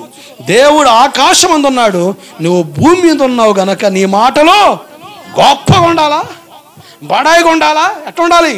కొద్దిగా ఉండాలి. అది ఒదిగుండు, నీ మాటలు కొద్దిగా ఉంటాయి. అన్నీ ఉన్నాకు ఏమీ లే నాకు ఎగిరెగిరిపడుద్ది. ఊడిపడ్డానికి ఊడిపడే రోజులు ఎగిరిపడ్డా కానీ ఎగిరిపడుద్ది. ఈ సామెతలు వరకనే చెప్పలే, చరిత్రను తొంగి చూసి పలికిన మాటలు పెద్దలు ఇవి. కనుక ఈ మాటల్లోనే చక్కని ఉపదేశం, చక్కని ఆలోచన ఉంది. కనుక దేవుని మహిమ దేవునికే. అన్యుడైన కొర్నేలు ఇంటికి పోతే దేవుని ఆత్మ అమాంతంగా దిగొస్తే ఆశ్చర్యపోయాడు. అరే మాకే దేవుడు అనుకుంటే అన్యులకు కూడా దేవుడేనా? అప్పుడు అన్నాడు, ఆయన పక్షపాతం లేని దేవుడని నిజముగా గ్రహించాను. దేవుడికి స్తోత్రం కలుగునగాక. ఇంకా దేవుడికి పక్షపాతం ఉంది, నా ప్రార్థన వింటలేదు, వాళ్ళ ప్రార్థన వింటున్నాడు, నన్నేమో ఎట్టుంచాడు, వాళ్ళని అట్టుంచాడని దుర్మార్గంగా ఆలోచించొద్దు. 73వ కీర్తన ఆసాపు గారు కూడా అదే అనుకున్నాడు. వాళ్ళకి యాతనలు లేవు, వాళ్ళకి తిప్పలు లేవు, ఎట్ట ఉన్నా కూడా ఆరోగ్యంగా ఉంటున్నారు, ఇబ్బంది ఏమీ లేదు, నేను పరిశుద్ధంగా ఉన్న ఉపయోగం లేదు, నీతిగా ఉన్న ఉపయోగం లేదు, తెగ బాధపడ్డాడు. ఈ విషయాలు మళ్ళీ ఎవరికైనా చెప్తే, అయ్యి బాబు నువ్వు పెద్ద భక్తుడు అనుకుంటే నువ్వు కూడా ఎలా ఫీల్ అవుతావని, ఎక్కడ నామార్థంగా మాట్లాడతారని ఆలోచించి, ఇదంతా కాదులే దేవుని దగ్గర తెలుసుకుందాం మరి కనిపెడితే దేవుడు అంటారు, ఇదిగో ఆసాపు. ఏ సాపు అండి? బట్టల సాపా? ఏ సాపు? ఆసాపుతో అన్నాడు, అయ్యా ఆసాపు, వాళ్ళు నిత్యముగా కాలు జారు స్థలమందున్నారు. ఆమేన్. అప్పుడు అంటాడు ఏమని? ఆకాశమందు నీవు తప్ప నాకు ఏమి అక్కర్లేదు, నీ పొందు దొరుకుట నాకు ధన్యకరం. మోకరించని ప్రార్థన చేద్దాం. ఎంత ధన్య దేవుడు ఇచ్చాడండి. ఆయన పొందు దొరుకుట ధన్యకరం, ఆయన సన్నిధిలో నిలిచి ఉండడం ఆశీర్వాదం. హల్లెలూయా, హల్లెలూయా. ప్రార్థిద్దాం, దేవుని సహాయాన్ని కోరుకుందాం. శక్తి కలిగిన ఆయన సన్నిధి మనతో ఉండలాగన ప్రార్థన చేయి.